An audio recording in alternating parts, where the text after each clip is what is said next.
On Christmas morning, I lay on the floor tasting copper from my split lip as my stepmother whispered that I did not belong to this family.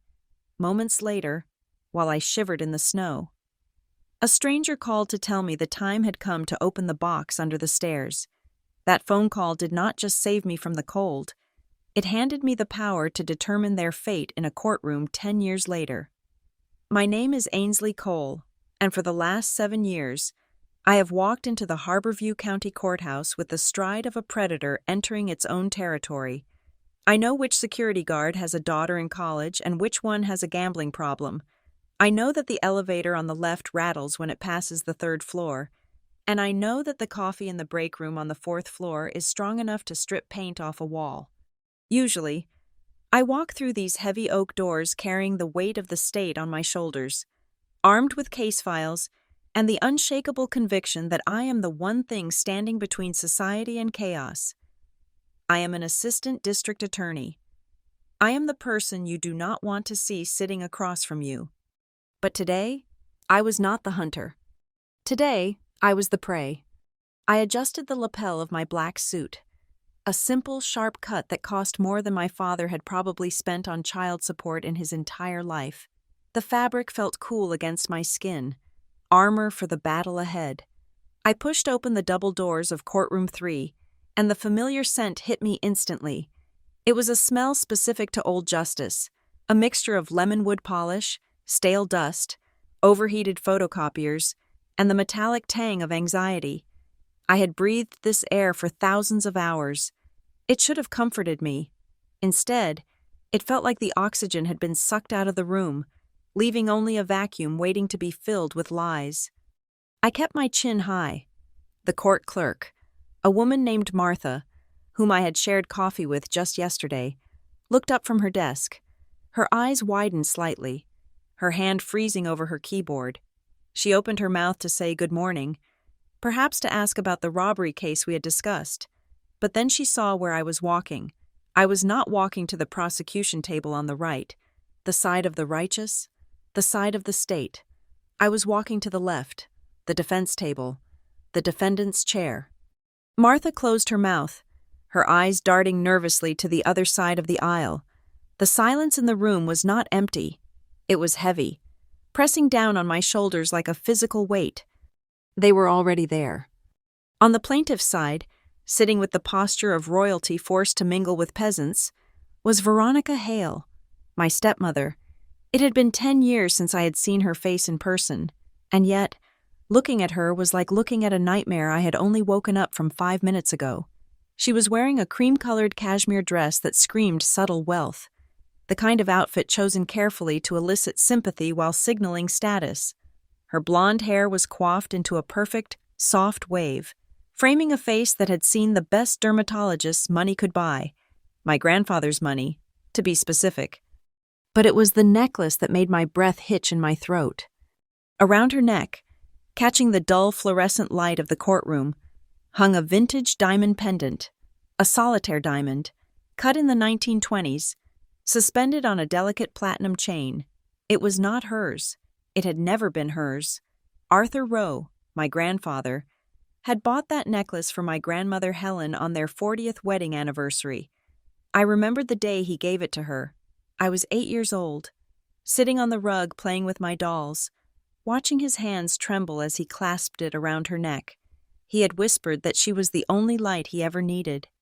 Seeing it on Veronica's throat felt like a physical slap. It was a desecration. Next to her sat Patrick Lowell, a lawyer known in this county for 2 things: his exorbitant hourly rates and his complete lack of moral compass. He was leaning in close to her, whispering something that made her lips twitch into a smirk. She did not look at me directly. She looked through me, or perhaps, she looked at the version of me she remembered, the scared 19-year-old girl shivering in the snow. And then there was David, my father. He stood slightly behind Veronica, as he always did. He was a shadow of a man, shrinking into his expensive suit. He was balding now, his face softer, doughy from years of indulgence and lack of spine.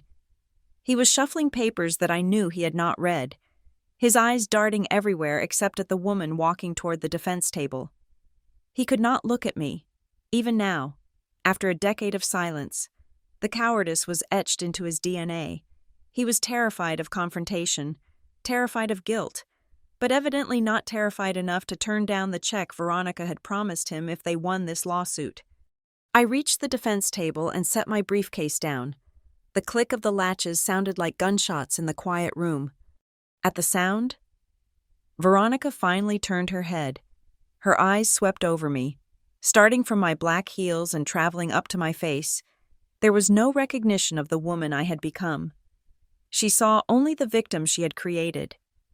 She leaned over to Patrick Lowell, covering her mouth with a manicured hand, but she was not careful enough. I had spent years analyzing witness testimony, reading lips from across courtrooms, dissecting microexpressions. "She actually showed up," Veronica whispered, her voice a poisonous hiss masquerading as a murmur. "Look at that suit. It looks like she bought it off a rack at a discount store." Lowell chuckled, a low, oily sound. "Don't worry, Mrs. Cole. This will be over before lunch. She is out of her depth." I did not react. I did not flinch. I simply pulled out my chair and sat down, crossing my legs and folding my hands on the table. They thought they were walking into a slaughter. They were right. They just did not realize who was holding the knife. "All rise." The bailiff's voice boomed through the chamber. The heavy door behind the bench swung open, and Judge Marion Blake swept into the room. Her black robes billowed around her, a storm cloud of authority. I stood up, my movements synchronized with the rest of the room out of sheer muscle memory. Judge Blake was a legend in Harborview. She was 60 years old, with steel gray hair and eyes that could spot a lie from 3 counties away. We had argued a murder case in front of her just 3 weeks ago. She respected preparation. She despised theatrics, and she had a zero-tolerance policy for wasting her time. She climbed the steps to the bench, arranged her files, and looked out over her reading glasses. "Docket number 4729, she read, her voice crisp. "Estate of Arthur Rowe versus Ainsley Cole." She looked up, first to the plaintiff's table. "Mr. Lowell, I see you represent the plaintiffs." "Yes, Your Honor," Lowell said, his voice dripping with smooth, practiced charm. "We are ready to proceed." Judge Blake's gaze shifted to the left. She expected to see a defense attorney, maybe a public defender, or a frantic solo practitioner hired by a desperate defendant. Instead, she saw me. She froze. It was a micro-moment, a pause that lasted less than a second, but in the rhythm of the courtroom, it was an eternity. Her eyebrows shot up toward her hairline. She took off her glasses, blinked, and put them back on, as if she needed to ensure her prescription had not suddenly failed her. "Assistant District Attorney Cole?" she asked. Her voice was not using the judicial tone anymore. It was the confused tone of a colleague. "Am I missing something? Are you second-chairing for the defense today?" The silence that followed was absolute. I saw the ripple effect of her words hit the other table like a shockwave. Veronica's head snapped toward the judge. The smirk vanished from her face, replaced by a slack-jawed confusion. She looked at the judge, then at me, then back at the judge. The words, "Assistant District Attorney," hung in the air, foreign and impossible in her mind. To her. I was Ainsley the unwanted, Ainsley the burden, Ainsley the girl who played piano too loudly and took up too much space. The idea that I was a figure of authority in this very building was a concept her brain refused to process. David dropped the pen he was holding. It clattered loudly on the floor, rolling away under the table. He stared at me, his eyes wide and watery.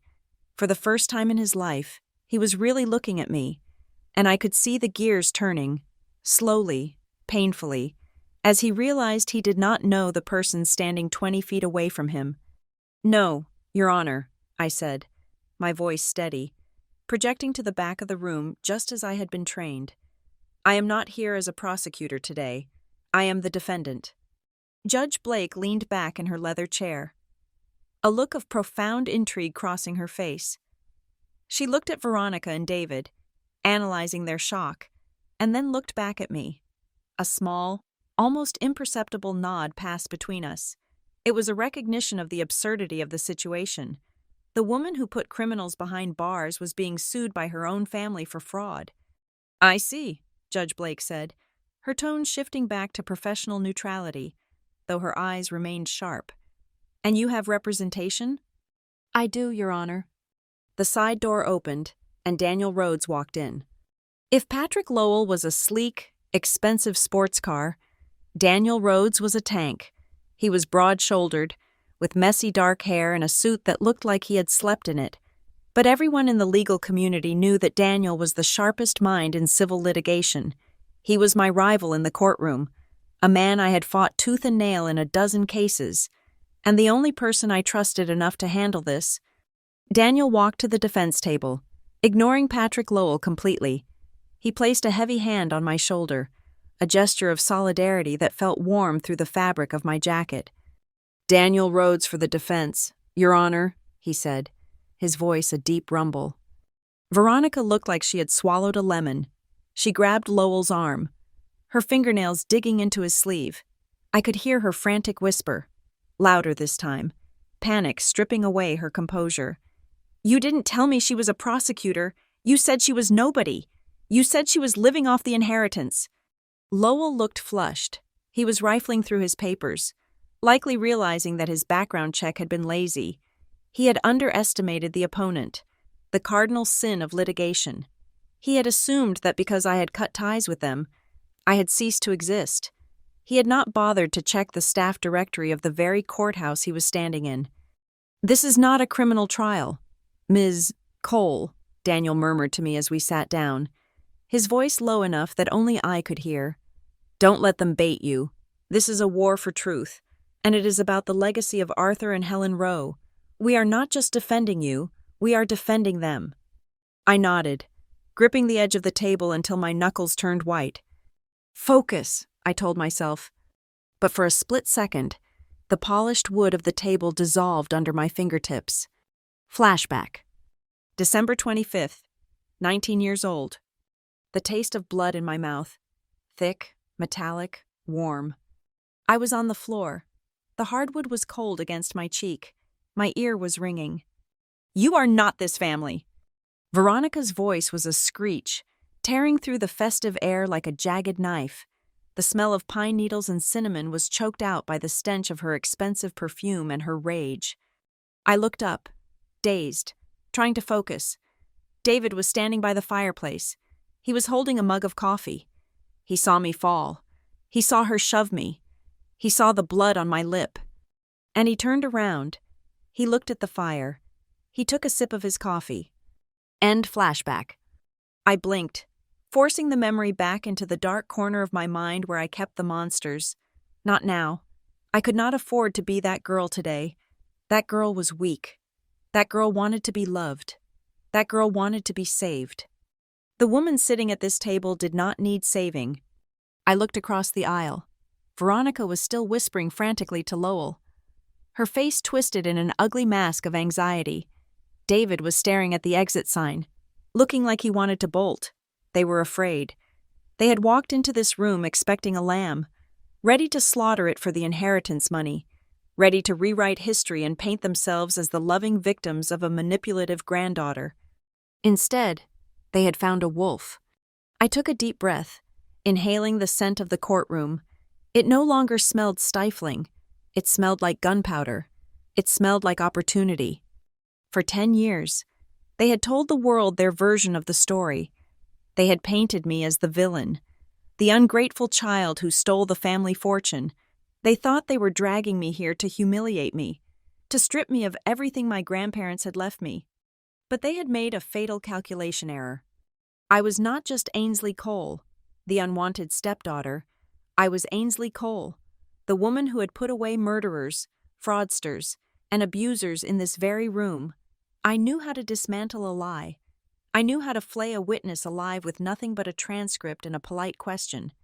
I looked at the judge, then at my lawyer, and finally, I let my gaze settle on Veronica.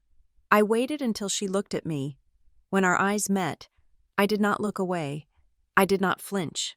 I let a small, cold smile touch my lips. the kind of smile that says, "I know what you did." The chessboard had spun 180 degrees. I was not just defending a victim anymore. I was not fighting for a stranger. Today, I was fighting for the little girl on the floor with the split lip. I was fighting for Arthur and Helen Rowe, and I was the only person in this room with the power to decide how this story ended. "We are ready, Your Honor," I whispered to myself. "Let the games begin." To understand why I stood in that courtroom with a spine made of steel, you have to understand where the steel was forged. It was not forged in law school, and it certainly was not forged in the house of David Cole and Veronica Hale. It was forged in a small, drafty, cedar-shingled house in Maple Ridge, Oregon, under the watchful eyes of a retired judge and a woman who believed that a hot meal could solve at least 40% of the world's problems. Maple Ridge was the kind of town where the mist clung to the pine trees until noon, and the moss grew thick on the north side of everything. It was quiet. It was safe. And for the first 18 years of my life, it was the only place where I did not feel like a mistake. While other children grew up with fairy tales about princes and dragons, I grew up with case studies. My grandfather, Arthur Rowe, had served on the bench for 30 years before retiring to tend his garden and raise the granddaughter his son had effectively discarded. Arthur was a man of rituals. Every evening, after the dishes were washed and dried, we would sit in his study. The room smelled of pipe tobacco, old leather, and the specific, dusty scent of law books. I would sit on the rug, and he would sit in his high-backed wing chair, looking down at me over his reading glasses. "Tell me a story, Grandpa," I would say. He would nod solemnly. "All right, Ainsley, tonight we shall discuss the case of the missing bicycle. Now, pay attention to the chain of custody." He did not treat me like a child. He treated me like a junior associate. He taught me that the truth was not a shiny object you found lying on the ground. The truth was a puzzle you had to assemble, piece by jagged piece. He taught me the difference between hearsay and direct testimony. He taught me that feelings were valid, but facts were admissible. "If you do not write it down, Ainsley," he would say, tapping a thick, black-bound notebook he always kept on his desk, "then the wind takes it. People forget. People lie. People convince themselves that what they want to be true is the truth. But ink? Ink does not forget." By the time I was 10, I had my own notebook. I wrote down everything. I wrote down that the robin returned to the nest on the porch on March 12th. I wrote down that Grandma used 3 sticks of butter in her pound cake, not 2 like the recipe said. I wrote down that the sky turned a specific shade of bruised purple before a storm. I was building a record of my existence, proving to myself that I was real, even if my parents were not there to see it. And then there was Helen. If Arthur was the law, Helen was the sanctuary. My grandmother was a woman of soft edges and fierce loyalty. She filled the silence of that house with Chopin and Bach. She sat with me on the piano bench for hours, her hands covering mine, teaching me that discipline could be beautiful. She never forced me to play. She simply showed me that if I practiced, the chaos of the world could be ordered into a melody. She cooked with a vengeance: pot roasts, apple crisps, heavy stews, meals designed to stick to your ribs and make you feel anchored to the earth. She brushed my hair every morning, counting the strokes, humming under her breath. It was a stable, unconditional love. It did not ask for anything in return. It did not require me to be smart, or pretty, or successful. It just required me to be there. This was in stark contrast to the people who technically held the title of parents. David and Veronica lived in the city, 3 hours away. That distance might as well have been 3,000 miles. To them, I was an obligation that they had outsourced. They were building their careers, their social circles, and eventually, their real family. But appearances mattered to Veronica, so they would perform the ritual of visitation. They came for holidays, Easter, Thanksgiving, sometimes a random weekend in the summer if they needed to look good for a visiting client or a social media post. I learned to dread the sound of their silver sedan crunching up the gravel driveway. The air in our house would change. Arthur would stiffen. his jaw setting into a hard line. Helen would wipe her hands nervously on her apron, her smile becoming tight and brittle. When David and Veronica walked through the door, they brought a cold wind with them. They were always dressed impeccably. David in Italian wool suits, Veronica in silk and cashmere that looked ridiculous against our worn floral sofa. They brought gifts, of course, expensive gifts. One year, they brought me a porcelain doll that cost $300. It was beautiful, terrifying, and completely cold to the touch. Veronica told me not to take it out of the box because it would lose its value. "Smile, Ainsley," Veronica would chirp, holding up her camera. "Look at the camera. David, put your hand on her shoulder. Perfect." Click, the flash would blind me. "That is going on the holiday card," she would say, satisfied. And just like that, the performance was over. They would sit for an hour, drinking Helen's coffee, checking their watches, talking about people we did not know and parties we were not invited to. David would ask me how school was, but before I could finish a sentence about my science project or my piano recital, his eyes would glaze over, and he would look at his phone. I was a prop. I was a checked box on a list of societal expectations. Daughter? Yes, we have one. She lives in the country for her health. We visit often. We are good people.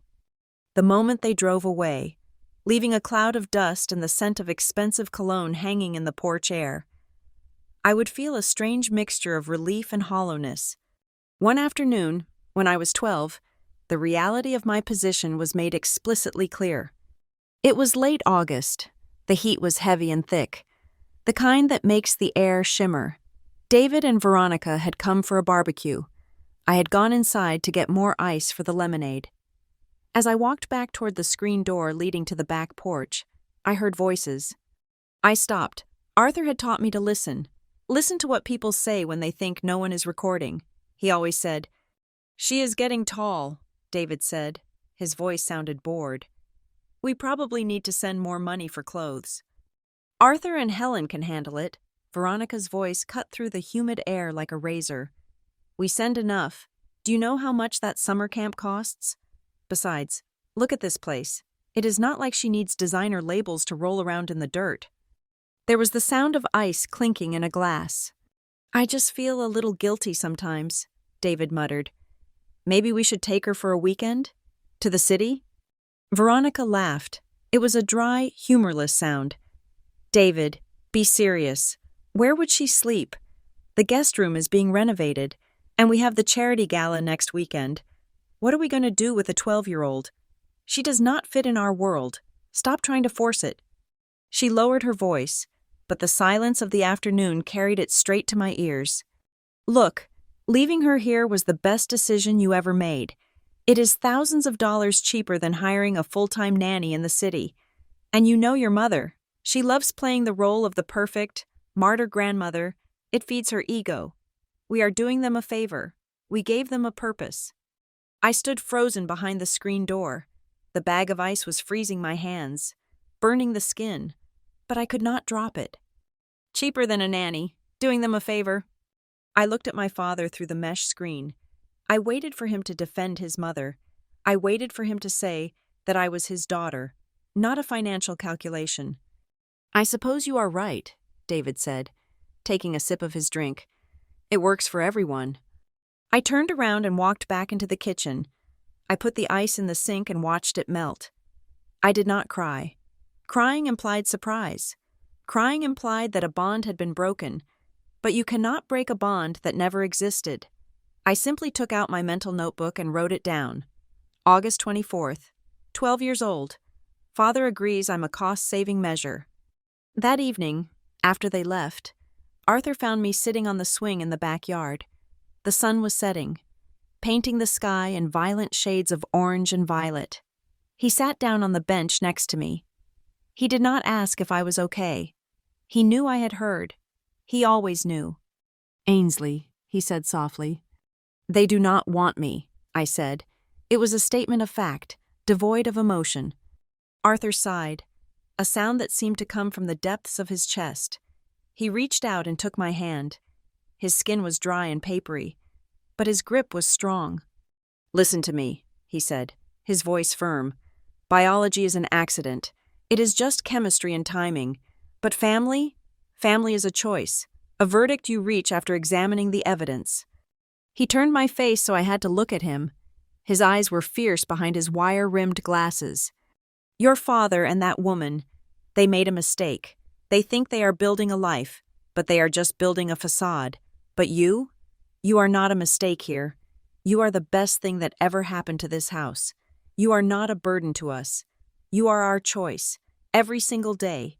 We wake up and we choose you. Do you understand?" I nodded, swallowing the lump in my throat. "Good," he said. "Now, come inside. Grandma made peach cobbler." That was the day I stopped waiting for them. I stopped trying to impress them. I accepted my role as the periodic visitor in their lives, just as they were in mine. It was a painful cauterization, but it stopped the bleeding. As the years went by, the divide grew into a canyon. In high school, I excelled. I threw myself into academics, debate team, and music. I collected accolades like armor. I wanted to be undeniable. David and Veronica missed my 16th birthday because they were in Cabo. They sent a check for $500 and a card signed by Veronica's assistant. They missed my debate championship because David had a golf tournament. They missed my induction into the National Honor Society because Veronica had a migraine that miraculously did not stop her from posting photos of a brunch with friends that same morning. Arthur and Helen were always there. They sat in the front row, Helen with her camcorder, Arthur with his stoic pride. Then came high school graduation. It was a big deal in Maple Ridge. The ceremony was held in the high school gymnasium, which smelled of floor wax and sweat masked by cheap cologne. Each graduating student was allowed 4 tickets for reserved seating on the floor. I gave 2 tickets to Arthur and Helen. I mailed the other 2 to David and Veronica, along with a formal invitation, 3 months in advance. Veronica had called 2 days before the ceremony. "Ainsley, darling," she had said, her voice breezy. "We are just heartbroken. Something has come up with the business. David has to meet a client in Chicago, and I have to support him. You understand, don't you? It is just a high school ceremony. You will have college graduation. That is the real one." "I understand," I had said, and I did. I understood perfectly. On the morning of graduation, I stood on the stage in my maroon cap and gown. The gymnasium was packed. Parents were cheering. Air horns were blowing. Cameras were flashing. I looked down at the front row. There sat Arthur and Helen. Helen was dabbing her eyes with a handkerchief. Beaming up at me, Arthur was sitting straight as a rod, wearing his best Sunday suit.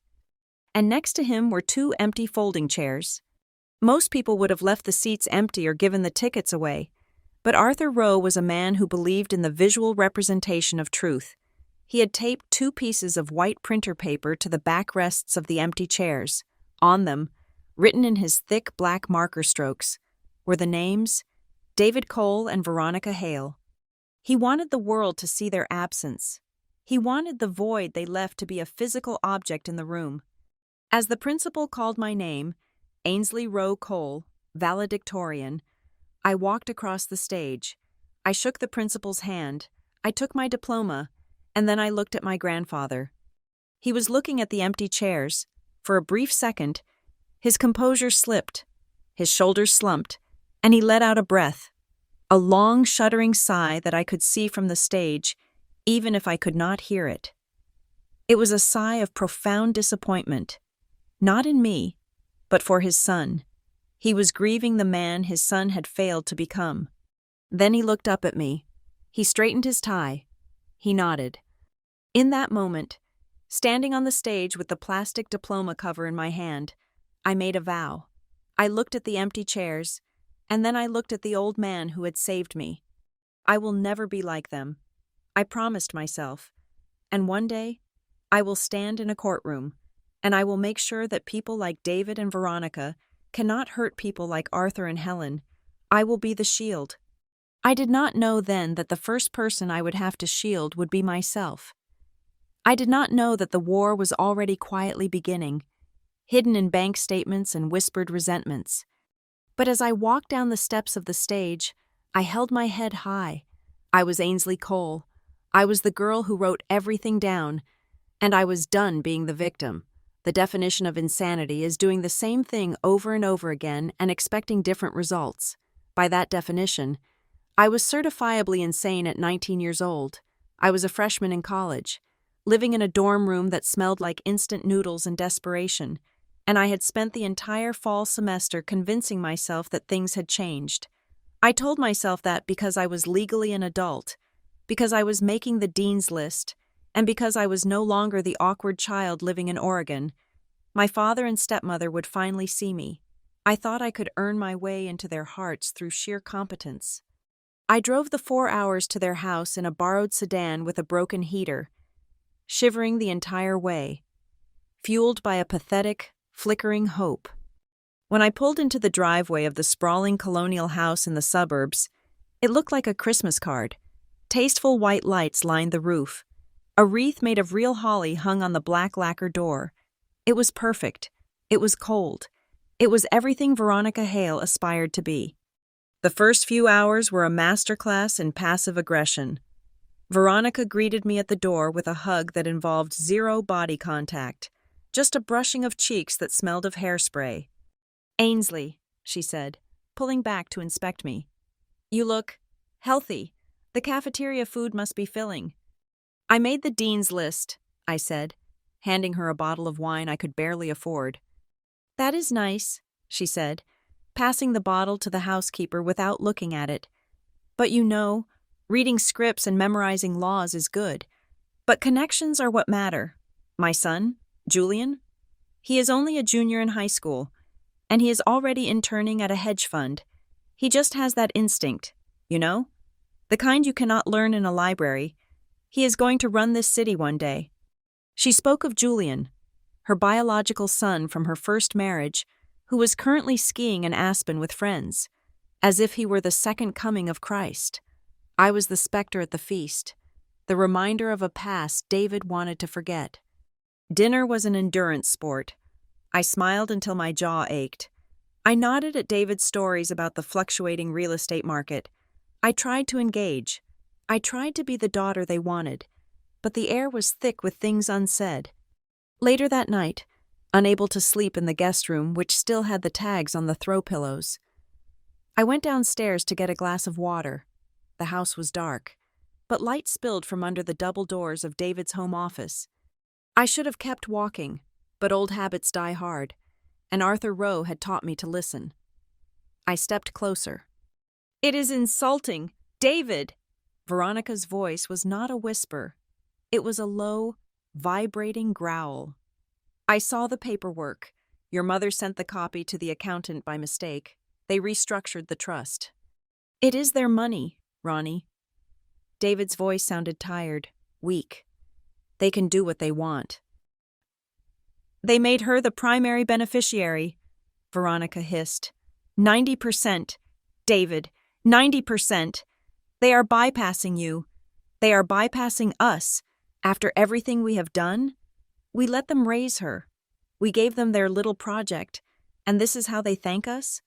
By cutting us out for that girl? I froze. My hand hovered over the doorknob.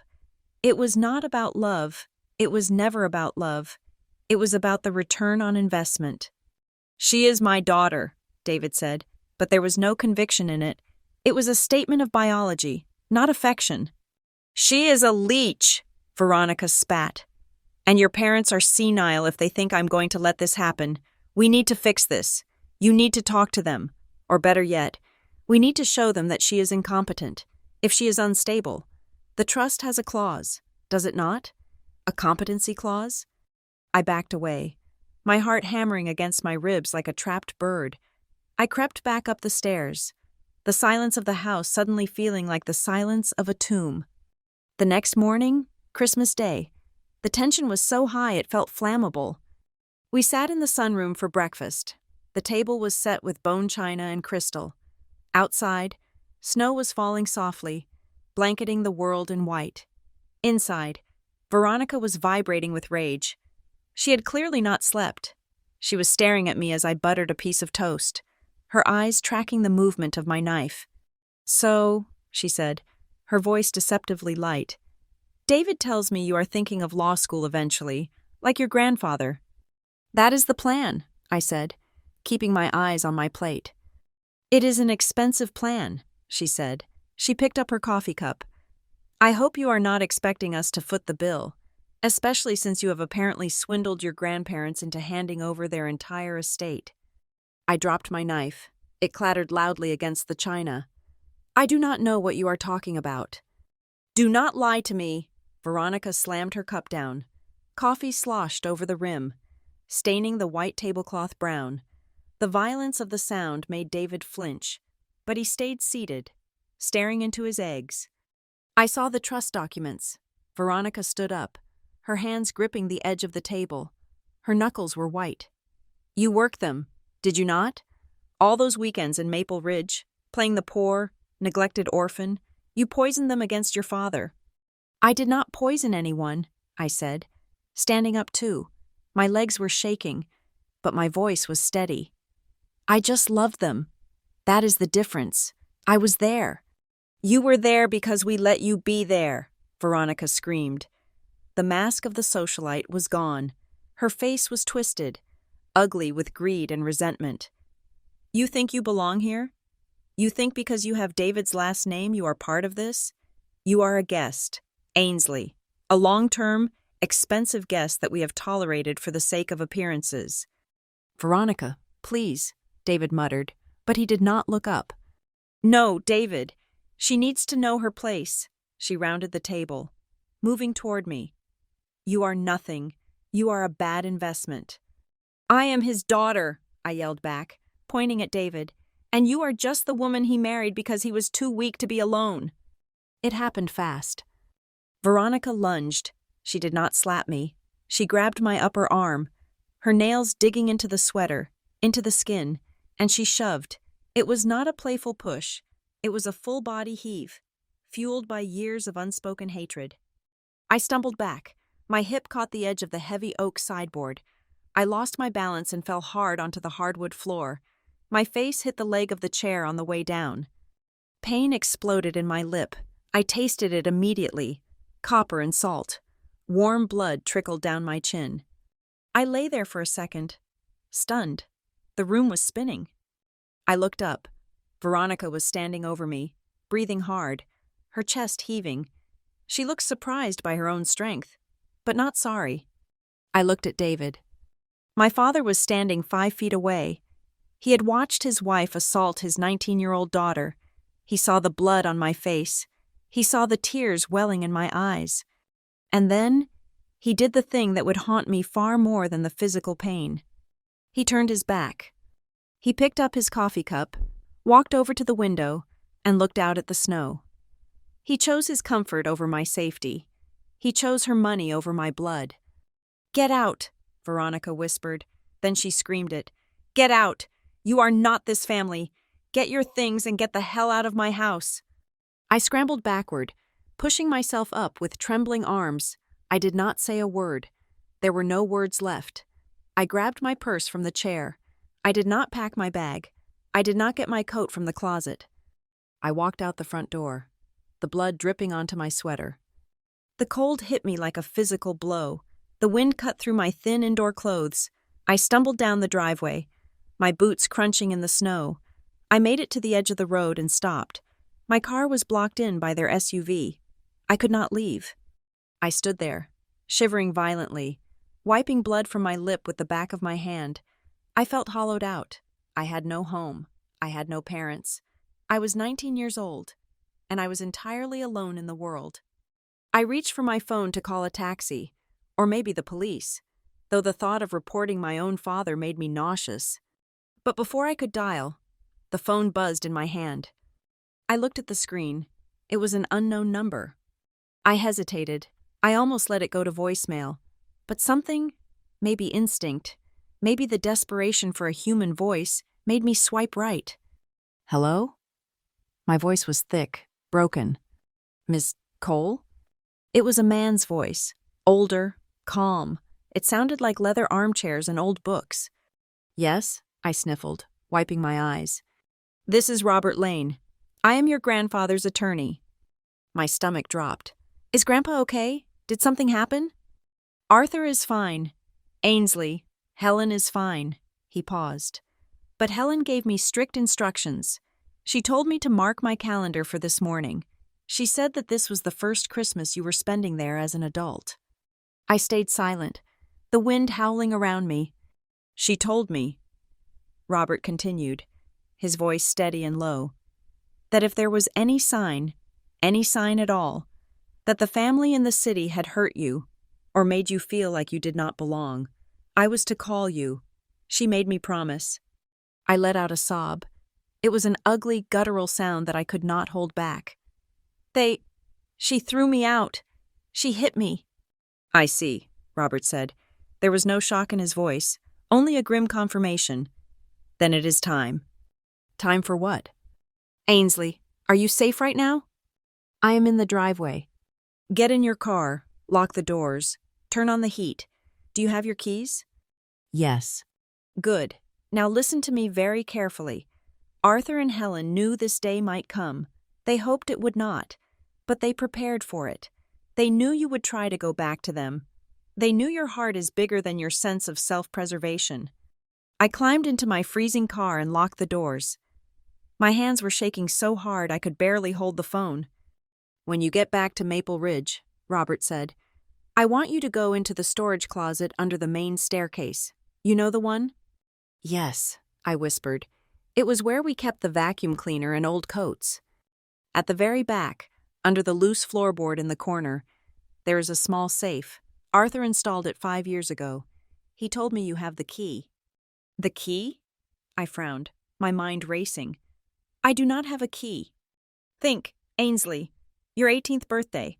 Helen gave you a silver chain with a small, antique iron key on it. She told you it was a keepsake." My hand flew to my neck. I was wearing it. I never took it off. I thought it was just jewelry. I thought it was just a symbol. "I have it," I said. "That key opens the box," Robert said. "Inside that box is everything you need. It contains the financial records Arthur has kept for 20 years. It contains the emails Veronica sent demanding money. It contains a video deposition they recorded last year, and it contains a letter addressed to you." "Why?" I asked, tears freezing on my cheeks. "Why did they not tell me?" "Because they wanted you to have a chance to have a father," Robert said gently. "They did not want to poison you against him unless he proved he was already poisoned. They called it the Christmas contingency. It is your insurance policy, Ainsley. And if what you are telling me is true, it is also your weapon." I looked up at the house. I could see David standing in the window of the living room, watching me. He looked small. He looked pathetic. "Go home, Ainsley," Robert said. "Open the box, and remember one thing. You are not the victim in this story. You are the one holding the gavel." I hung up the phone. I started the engine. The heater sputtered to life, blowing lukewarm air onto my frozen fingers. I looked at the house one last time. I touched the split skin on my lip.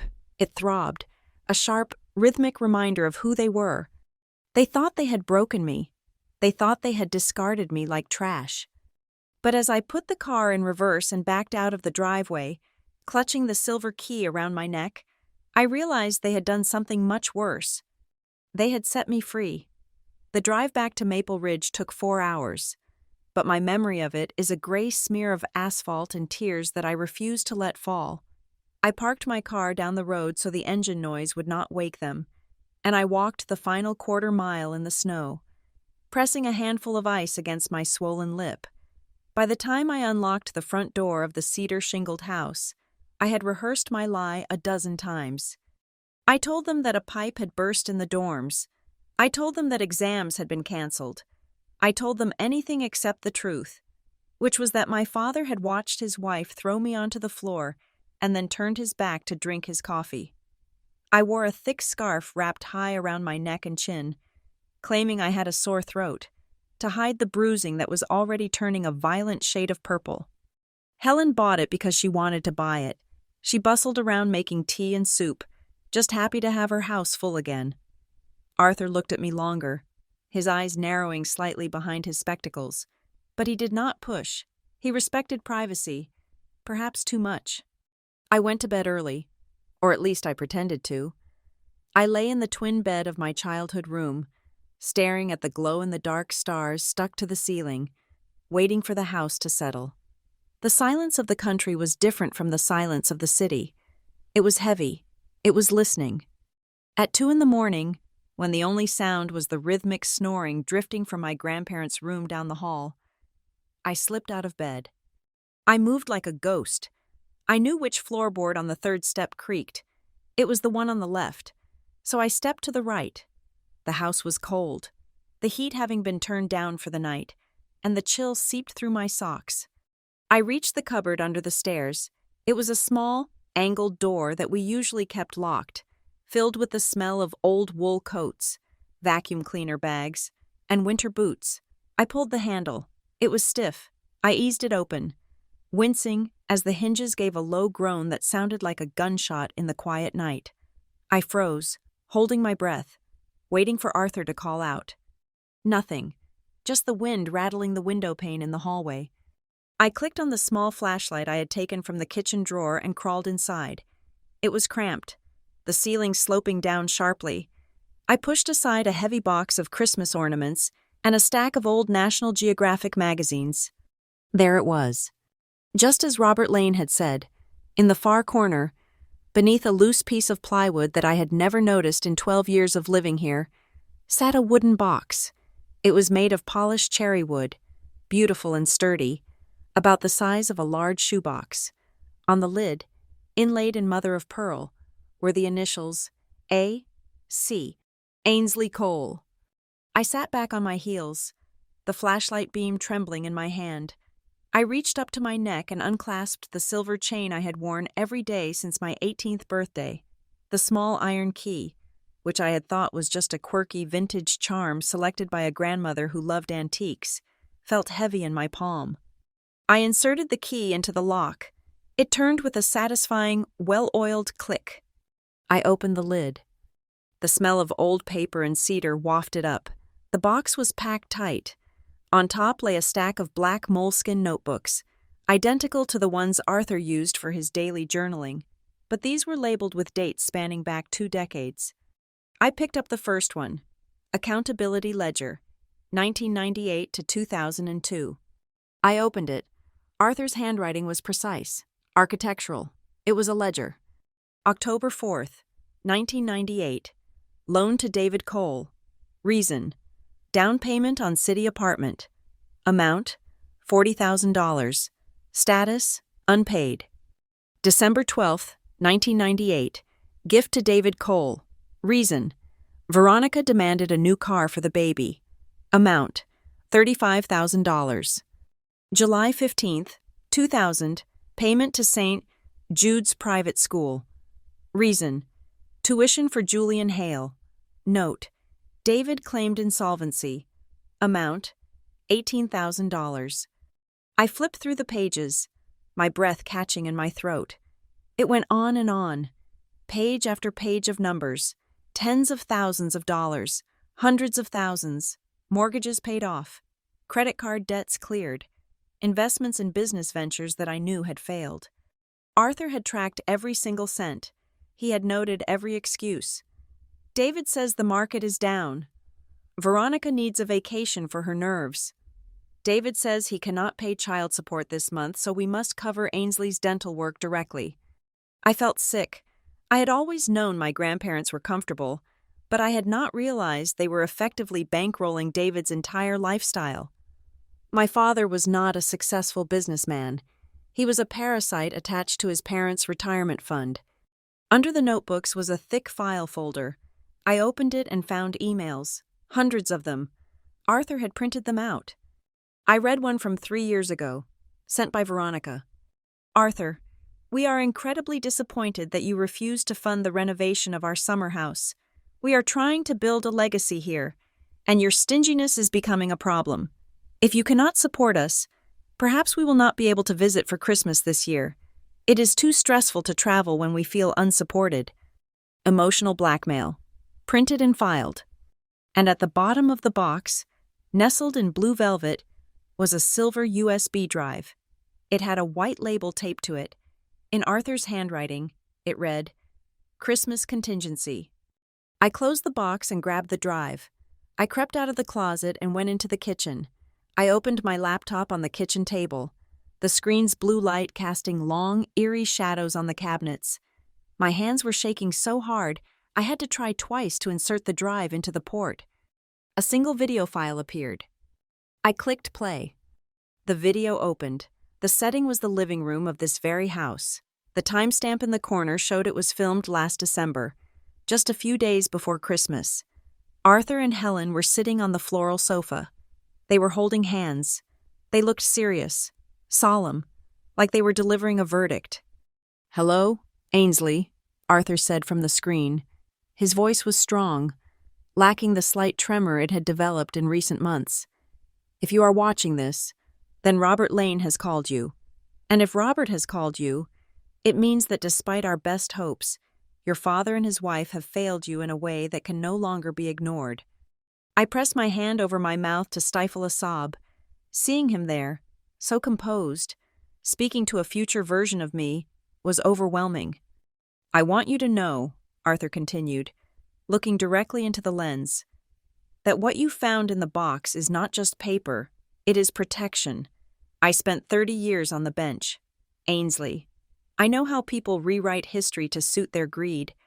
I knew that one day, when Helen and I are gone, David and Veronica would come for everything, and I knew they would try to say that we were manipulated, that we were old and confused, that you stole our affection." He paused, adjusting his glasses. "So, I have kept receipts. I have kept every email where they threatened to withhold access to you if we did not pay. I have kept every bank transfer. I have documented their absence and your presence. This box is the proof that our decision to leave everything to you is not an impulse. It is a judgment based on 20 years of evidence." The camera shifted slightly. Helen squeezed his hand. Her eyes were red-rimmed, as if she had been crying before they started recording. "Ainsley, my darling," Helen said, her voice wavering. "I know this hurts. I know you wanted them to love you. I wanted that for you too. We prayed for it." She took a deep breath, and her voice grew stronger.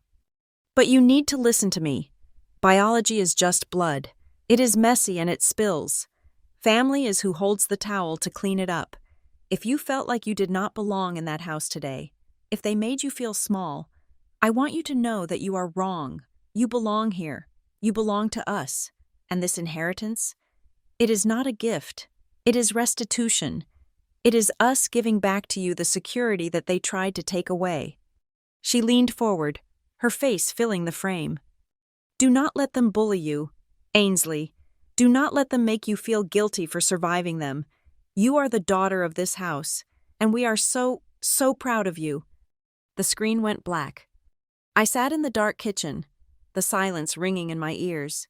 The laptop hummed softly. I was crying, but these were not the tears of a scared child. They were hot, angry tears. I felt a seismic shift inside my chest. For years, I had walked around feeling like a beggar, grateful for any scrap of attention David threw my way. I had felt like an imposter in my own life. But Arthur and Helen had seen everything. They had not been blind to David's neglect. They had been documenting it. They had been preparing for a war they knew I would eventually have to fight. I reached back into the box and pulled out the last item. It was a handwritten letter on Arthur's personal stationery. "My dear Ainsley, if it comes to a fight, and knowing Veronica, it will, do not be afraid. They will have expensive lawyers. They will have loud voices. But you have the truth, and you have this box. I have instructed Robert Lane to guide you. But the fight must be yours. Keep your head. Use your logic. Do not let emotion cloud your judgment. They have spent their lives building a house of cards. You just need to pull the right one. You are stronger than you think. You are a row, and rows do not break. Love." "Grandpa." I ran my thumb over the ink. It was real. It was tangible. I closed the laptop. I put the papers back into the box. I locked it and hung the key back around my neck.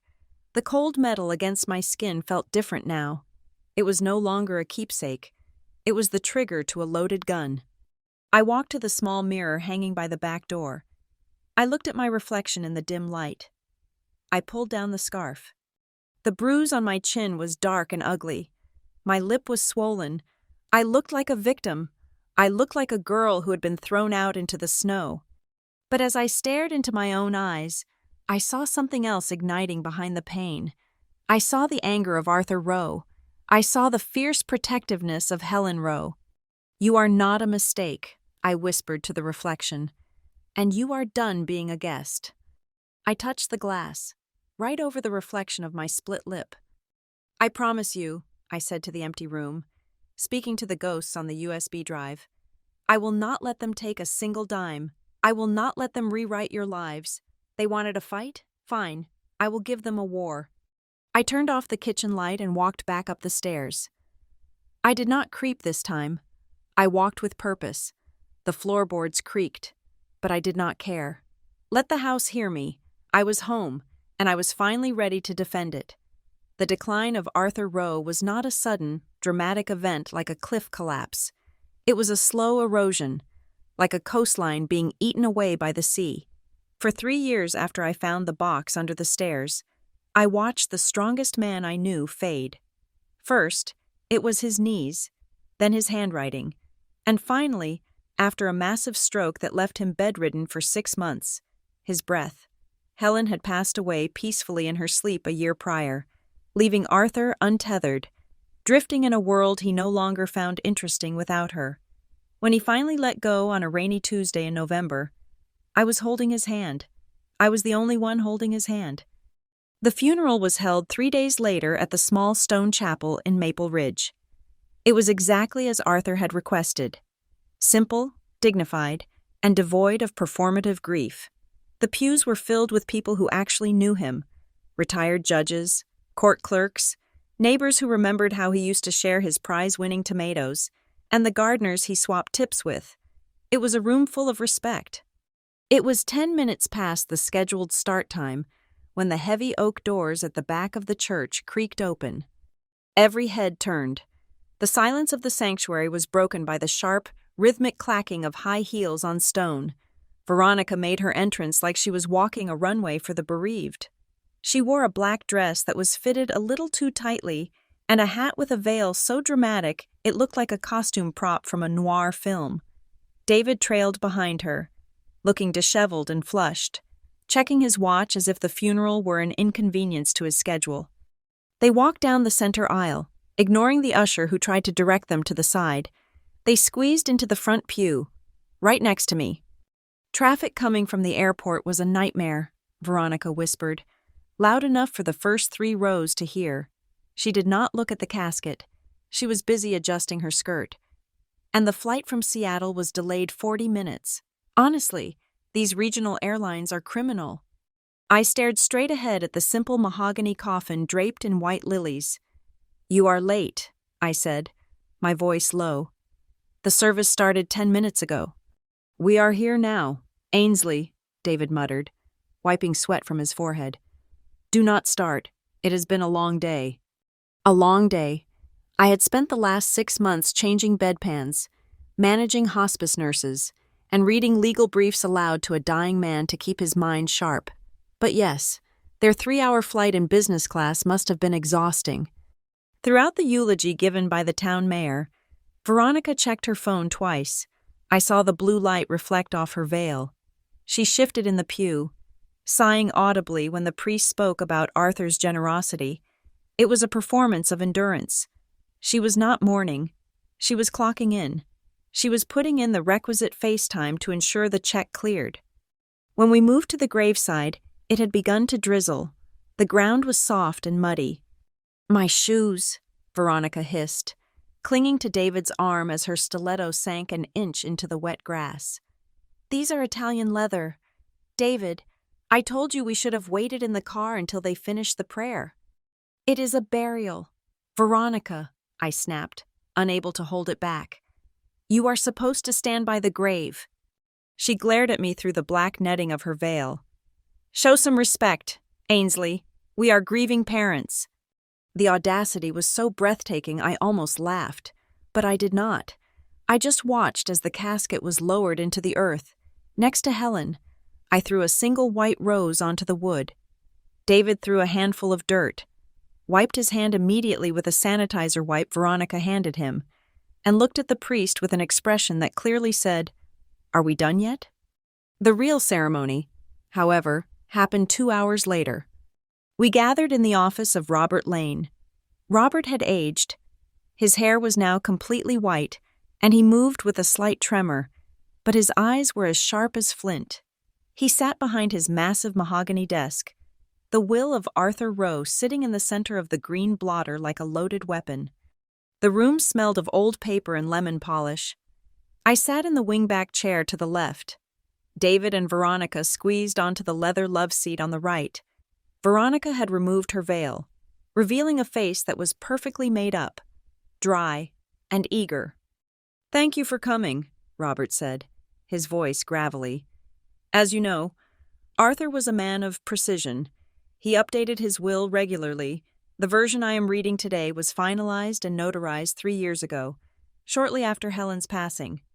Veronica straightened her spine. This was the moment she had endured the mud for. "I will skip the preamble and legal boilerplate," Robert said, putting on his reading glasses, "to the execution of the estate." He looked up, making eye contact with David, then looked back down. "To my son, David Cole, I leave the sum of $500,000. David let out a breath he had been holding. A smile tugged at the corner of his mouth. 500,000 was not a fortune, but it was a lifeline. Veronica squeezed his knee, looking calculatedly pleased. "However," Robert continued, his voice rising slightly to cut off their celebration, "this amount is subject to the debt reconciliation clause attached as Rider A." "Rider what?" David asked, his smile faltering. "Rider A," Robert said calmly. "Arthur kept a detailed ledger of every loan, bailout, and gift distributed to you and your wife over the last 20 years. The terms of these disbursements were that they would be deducted from the final inheritance. According to the ledger, the total principal amount provided to you since 1998 is $482,000. Robert did the math in the air with his hand. "Therefore, the net payout to you, David, is $18,000. The silence in the room was absolute. It was a vacuum. You could hear the hum of the refrigerator in the break room down the hall. 18,000? David choked out. His face went pale, then a blotchy red. "That is a joke. That has to be a joke." "It is not a joke," Robert said, sliding a check across the desk. "It is accounting." Veronica looked like she had been slapped. Her mouth opened and closed like a fish. "And the rest?" she demanded, her voice shrill. "The house? The investment portfolio? The bonds? Arthur was worth millions. Where does it go?" Robert turned the page. "To my granddaughter, Ainsley Cole.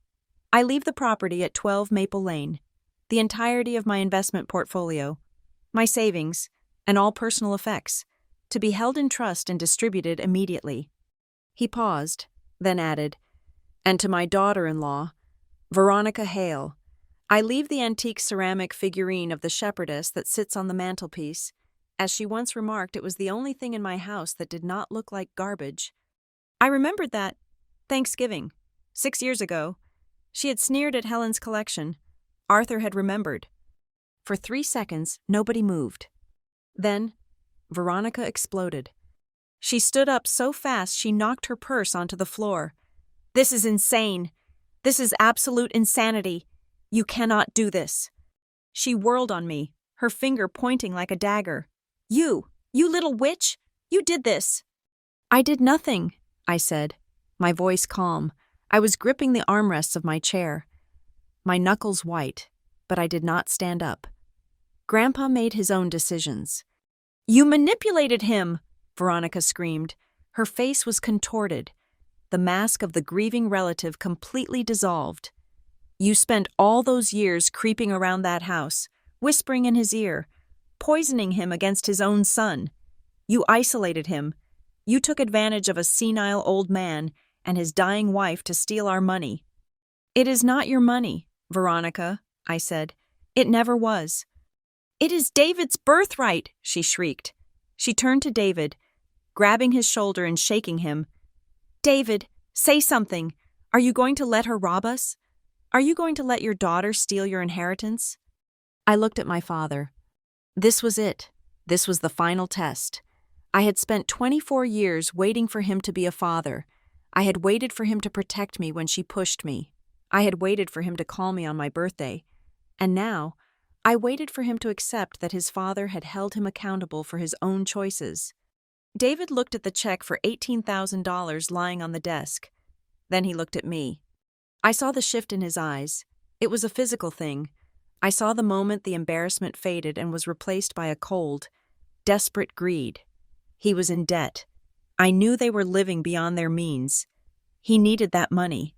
And looking at me, the daughter he had ignored, he realized I was the only thing standing between him and salvation. She is right, David said. His voice was cold. He did not sound like my father anymore. He sounded like a stranger negotiating a bad deal. Ainsley, you were always there.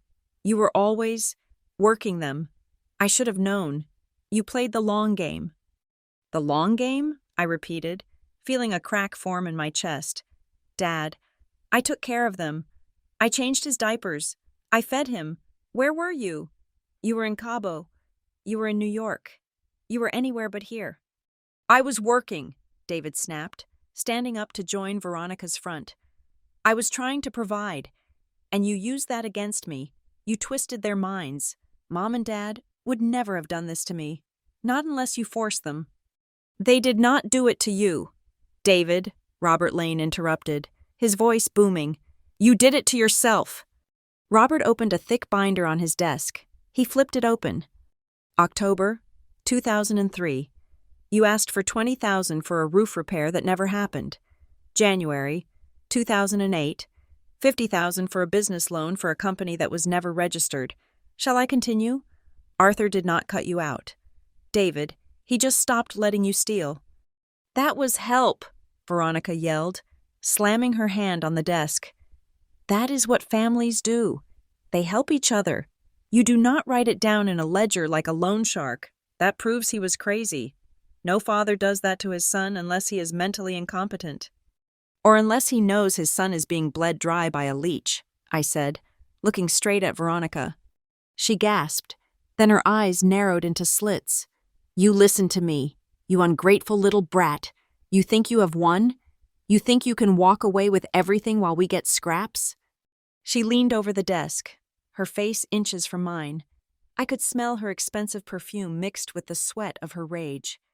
I will contest this will. I will tie this up in probate for so long you will be gray before you see a dime. We will prove Arthur was mentally unfit. We will prove undue influence. You have no grounds, Robert said calmly. Arthur was evaluated by a neurologist the day he signed. I have the video deposition. I have the doctor's notes. I do not care what you have, Veronica shouted. Then she smiled. A cruel, jagged thing. And you know what else? Ainsley, you are a prosecutor now. Are you not? A rising star in the district attorney's office? My stomach tightened. What does that have to do with this? Everything, she hissed. How do you think it will look when the papers find out that the righteous assistant district attorney manipulated a dying old man to steal her father's inheritance? I will go to the press. I will paint you as a predator. I will ruin your reputation before your career even starts. I will make sure every defendant you prosecute knows that you are a fraud.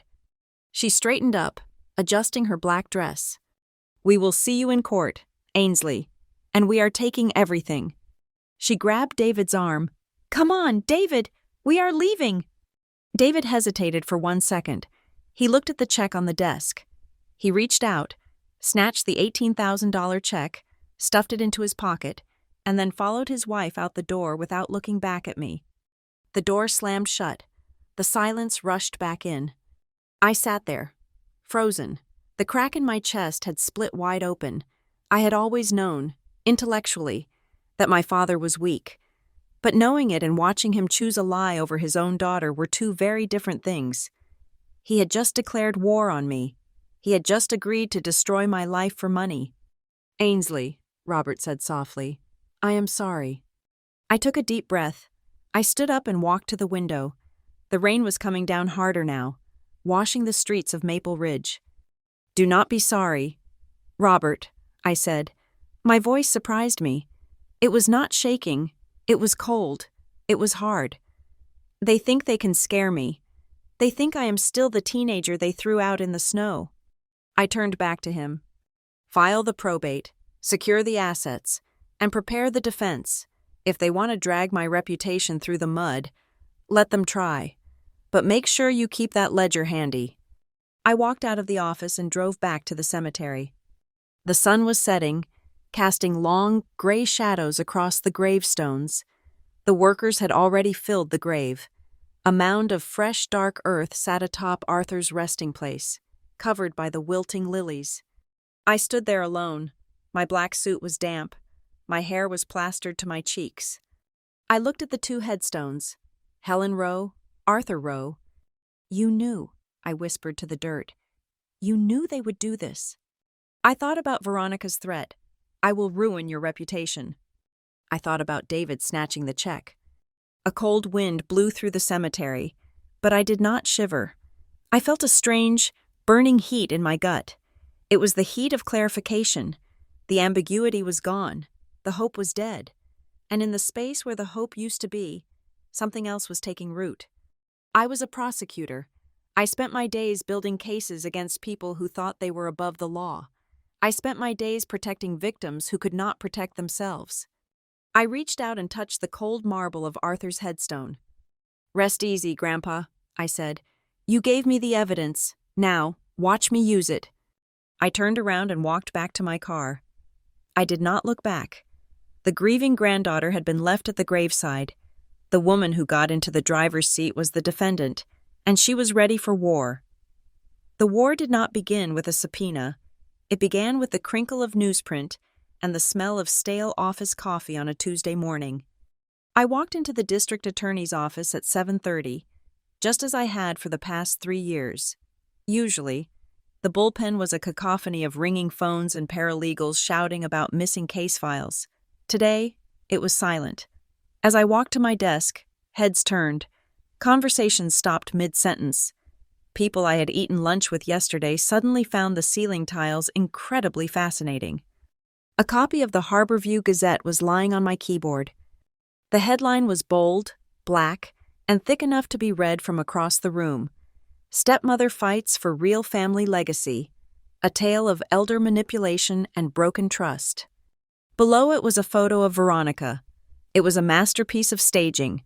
She was dabbing her eye with a lace handkerchief, looking small and fragile, with David standing stoically behind her like a protective statue. The caption read, "Veronica Hale Cole pleads for justice after being cut out of family estate by estranged granddaughter." I picked up the paper. My hands did not shake. I was a prosecutor. I was used to reading horrific things, but reading a fictionalized version of your own life was a different kind of nausea. The article was a hit piece, clearly planted by a high-end PR firm. It painted a vivid picture of Arthur Rowe as a confused, lonely old man and me as the opportunistic predator who had isolated him in his final years. It quoted anonymous family friends who claimed I had always been jealous of my stepmother. It mentioned my job title 4 times, subtly implying that I had used my legal knowledge to coerce a dying man. "Ainsley." I looked up. My boss, District Attorney Marcus Thorne, was standing in the doorway of his glass-walled office. He did not look happy. "In my office," he said. "Now." The walk to his office felt like a walk to the gallows. I closed the door and sat down. Marcus threw a file onto his desk. "We received a formal complaint this morning," Marcus said, his voice hard. "Anonymous. Of course, it alleges that you use state resources, specifically the LexisNexis database and county property records, to research the plaintiffs in your personal probate case. It also alleges you used office letterhead to intimidate a potential witness. My blood ran cold. This was not just a smear. This was an attempt to disbar me. That is a lie, I said immediately. You can audit my login logs. You can check my printer cache. I have never used this office for my grandfather's estate. I hired outside counsel specifically to avoid this conflict. I know, Marcus said. The hardness in his face softened. Just a fraction. I already had it run the audit before you walked in. Your logs are clean. You have not searched for David Cole or Veronica Hale on our systems once in the last 5 years. I let out a breath I did not know I was holding. Then what is this? This, Marcus said, tapping the newspaper, is a pressure campaign. They want you to panic. They want you to settle because you are afraid of losing your job. They want me to fire you to avoid the bad press. He leaned forward, resting his elbows on the desk. Marcus was a man who had prosecuted the mob in the 90s. He did not scare easily. Listen to me, Ainsley. I do not care if your stepmother cries on national television. I do not care if they hire a skywriter to call you a witch. You are one of the best prosecutors I have. You are diligent, you are ethical, and you are tough. I am not going to let a couple of grifters dictate who works in my office. He slid the complaint into the shredder by his desk. The sound of the paper tearing was the most beautiful music I had heard all week. Do not let them drag you down, Marcus said. But Ainsley, if you need time to bury them legally, take it. Do not pull your punches because they are family. If they are coming for your badge, you take their heads. I walked out of his office with my job secure, but the attacks were just beginning. By noon, my personal cell phone had become a radioactive brick. I started receiving text messages from numbers I did not recognize. We know about the abortion you had in college. Would be a shame if the press found out. Saw you at the bar last night. You look stressed. Maybe you should pop a pill like your mother used to. Give the money back, you thief. Veronica had clearly hired a private investigator to dig through the debris of my past, looking for anything she could weaponize. She was trying to break me psychologically. She wanted me to feel watched. She wanted me to feel like I had secrets. But she had forgotten one thing. I had no secrets. I lived my life in the open, and the things I kept private, my grief, my pain, were not things she could use to shame me. I turned my phone off and went to the courthouse cafeteria to get a sandwich. I was standing in line, staring blankly at a tray of wilting lettuce, when a tray slid onto the rail next to mine. You look like you are plotting a murder, a deep voice said. Legally speaking, of course. I looked up. It was Daniel Rhodes. Daniel was a defense attorney who was technically my nemesis. We had gone head-to-head in a racketeering case last year. He was messy, brilliant, and wore suits that looked like he bought them by the pound. But he was honest. Go away, Daniel, I said tiredly. I am not in the mood for banter. I saw the paper, he said, grabbing a bag of chips. Stepmother fights for real family legacy. Catchy. Did she write that herself? Or did she pay a copywriter extra for the alliteration? She paid, I said, grabbing a water bottle. She pays for everything with money she does not have. Daniel followed me to a table in the back corner. He sat down opposite me, his expression shifting from playful to serious. I heard Patrick Lowell is representing them, Daniel said. Yes. Lowell is a snake, Daniel said. He will depose you for 10 hours just to ask you the same question 400 different ways. He will try to make you snap on camera. I know how Lowell works, I said. I can handle him. Maybe, Daniel said. He opened his chips. But you cannot represent yourself. Ainsley, you know the saying, a lawyer who represents herself has a fool for a client. And you are too close to this. You are emotional. I saw you at the funeral. You were shaking. I have a probate lawyer, I said defensively. Robert Lane. Robert Lane is 80 years old, Daniel countered. He is a great estate planner, but he is not a litigator. Lowell will eat him for breakfast. You need a shark. You need someone who is not afraid to get mud on their boots. I cannot afford you, Daniel, I said bluntly. My assets are frozen pending the litigation. I am living on my salary." Daniel stopped eating. He brushed the crumbs off his hands and looked at me. For the first time since I had known him, he looked completely sincere. "I am not asking for a retainer," he said. "Why?" I asked, suspicious. "You do not work for free. You like money almost as much as you like hearing yourself talk." Daniel sighed. He reached into his wallet and pulled out a tattered, yellowing business card. He slid it across the table. It was Arthur's old card. Arthur Rowe, Superior Court Judge. 12 years ago, Daniel said quietly. I was a second-year law student. I was broke. My father had just died, and I was going to drop out because I could not pay the tuition for my final semester.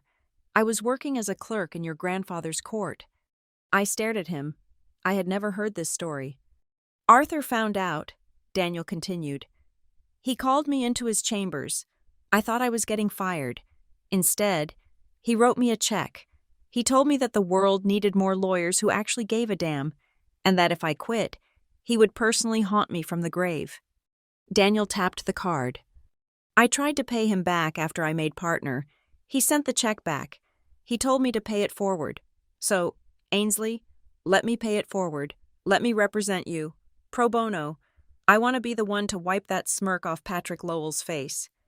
I looked at the card, then at Daniel. I felt a lump form in my throat. Arthur was still protecting me, even from the ground. He had planted seeds years ago that were just now bearing fruit.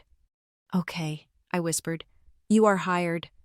Good, Daniel said, grinning. Now, finish your sandwich. We have work to do. The day was not over. At 4 o'clock, I was walking down the hallway toward the archives when a hand grabbed my elbow and pulled me into a supply closet. I nearly dropped my files. It was Martha Kemp, the court clerk. Martha had been working in this building since the Nixon administration. She knew where every skeleton was buried because she had usually filed the burial permits. Martha? I hissed. What are you doing? Shh, she whispered, looking through the crack in the door. I do not want anyone to see me talking to the defendant of the month. She reached into her oversized knitting bag and pulled out a manila envelope. It was thick. I did a little digging in the archives, she whispered. During my lunch break, totally off the clock. Digging for what? Veronica Hale, Martha said. Before she was Veronica Cole, she was Veronica Miller, and before that, she was Veronica St. James. I took the envelope. She was married twice before? Twice, Martha said, and both husbands died under natural but convenient circumstances. But that is not the interesting part. The interesting part is the probate files. I opened the envelope. Inside were copies of court dockets from 2 different counties in the late 90s. Look at the pattern, Martha said, tapping the papers. In both cases, she contested the will. In both cases, she claimed the children from the first marriage were manipulating the father. In both cases, she settled out of court for a lump sum just to make her go away. My eyes widened. It was a script. She was running a script. She does not want the house, Ainsley, Martha said. She does not want the sentimental items. She wants a payout. She is a professional widow. She makes a scene, threatens to destroy the family reputation, and waits for the kids to write a check to silence her. She thinks you are just another stepchild who will pay to make the noise stop. She picked the wrong stepchild, I said, my grip tightening on the envelope. I thought you might say that. Martha winked. Go get her, honey. She slipped out of the closet, leaving me standing among the boxes of printer paper with the smoking gun in my hand. I went home that night to the quiet house in Maple Ridge. The timeline was forming in my head, but I needed to see it. I needed to map it out. I was clearing off the dining room table when there was a knock at the door. I tensed. The press? A process server? I looked through the peephole. It was Walter Briggs, the neighbor from across the lane. He was holding a casserole dish and a small leather-bound notebook. I opened the door. Mr. Briggs? Lasagna, he said, thrusting the dish at me. My wife made too much, and I saw the lights on. He stepped inside, shaking the snow off his boots. He looked uncomfortable, shifting his weight. I read the paper, he he said gruffly. Load of hogwash. Arthur was the sharpest man I ever knew. Beat me at chess 2 days before his stroke. Thank you, Mr. Briggs, I said. That means a lot. I brought you this, he said, handing me the notebook. I kept a log, for the neighborhood watch. Strange cars, deliveries, visitors. He opened the book to a marked page. Your stepmother, he said, his face darkening. She only came when she wanted something signed. I wrote it down because it made me mad. She would park her fancy car, storm in, stay for 20 minutes, and storm out. I could hear her yelling from my porch. He pointed to a date from last year. This day, he said, 3 months before Arthur died. She came over. I was gardening near the hedge. I heard her screaming at him. She said, "If you do not sign this amendment, you will never see David again." She was threatening him, Ainsley. She was trying to force him to change the will. Did Arthur sign it? I asked, my breath catching. No, Walter said proudly. I heard him laugh. He told her to get off his porch before he called the sheriff. But I wrote it down, date, time, and what I heard. I took the notebook. It was independent corroboration. It was proof of coercion. Thank you, I said, my voice trembling. After Walter left, I did not eat the lasagna. I went to the living room wall, the big blank wall where Helen used to hang her quilts. I started taping things up. I taped up the article. I taped up the timeline of Arthur's loans from the box under the stairs. I taped up the emails demanding money. I taped up Martha's files on Veronica's past lawsuits. I taped up the pages from Walter's logbook. I stepped back. It was not just a mess of paper, it was a map. On the left, dates of David and Veronica's financial crises, credit card defaults, failed investments. On the right, dates of their visits to Maple Ridge. They matched perfectly. Every visit coincided with a need for cash. Every act of love was a transaction. And when the transaction stopped, the abuse began. I looked at the center of the wall, where I had taped a picture of Arthur and Helen. I realized then that Daniel was right. I could not just defend myself. Defense implies that I was protecting something. But looking at this wall, looking at the systematic exploitation of 2 generous old people by a woman who treated grief like a business model, I knew that defense was not enough. This was a crime scene. It was emotional fraud. It was financial abuse. I took a red marker and drew a line connecting Veronica's past settlements to the current lawsuit. You are not a mother, I said to the photo of Veronica in the newspaper. You are a recidivist. I capped the marker. The fear of the morning was gone. The shame of the article was gone. I felt the cold, familiar clarity of the prosecutor taking over. I was going to indict her, not in criminal court, but in the court of civil record. I was going to put her entire life on trial. I was going to show the world that the real family legacy she was fighting for was nothing but a long con. I picked up my phone and dialed Daniel. Rhodes, he answered on the first ring. It is Cole, I said. Do not settle. Do not negotiate. We are going to trial. I was hoping you would say that. Daniel said. I have the motion to dismiss ready, but I think I will delete it. Let's make them bleed. No, I said, looking at the wall. Let's make them tell the truth. I hung up. The underground war was over. It was time to bring this to the surface. The legal term for what Patrick Lowell attempted to do to me is a motion for mental examination pursuant to Civil Rule 35. The colloquial term is a character assassination disguised as a medical necessity. It was a Tuesday morning in mid-October, and the air inside Judge Blake's courtroom was stiflingly hot. Patrick Lowell stood at the podium, looking every inch the concerned advocate. He had perfected the art of feigning empathy while holding a knife behind his back. Your Honor, Lowell said, his voice smooth and grave, this is not a motion we file lightly. However, the plaintiff, Mrs. Cole, is deeply concerned about the defendant's mental state. We are looking at a young woman who was abandoned, by her own admission, at a formative age. We are looking at a pattern of obsessive behavior regarding her grandparents.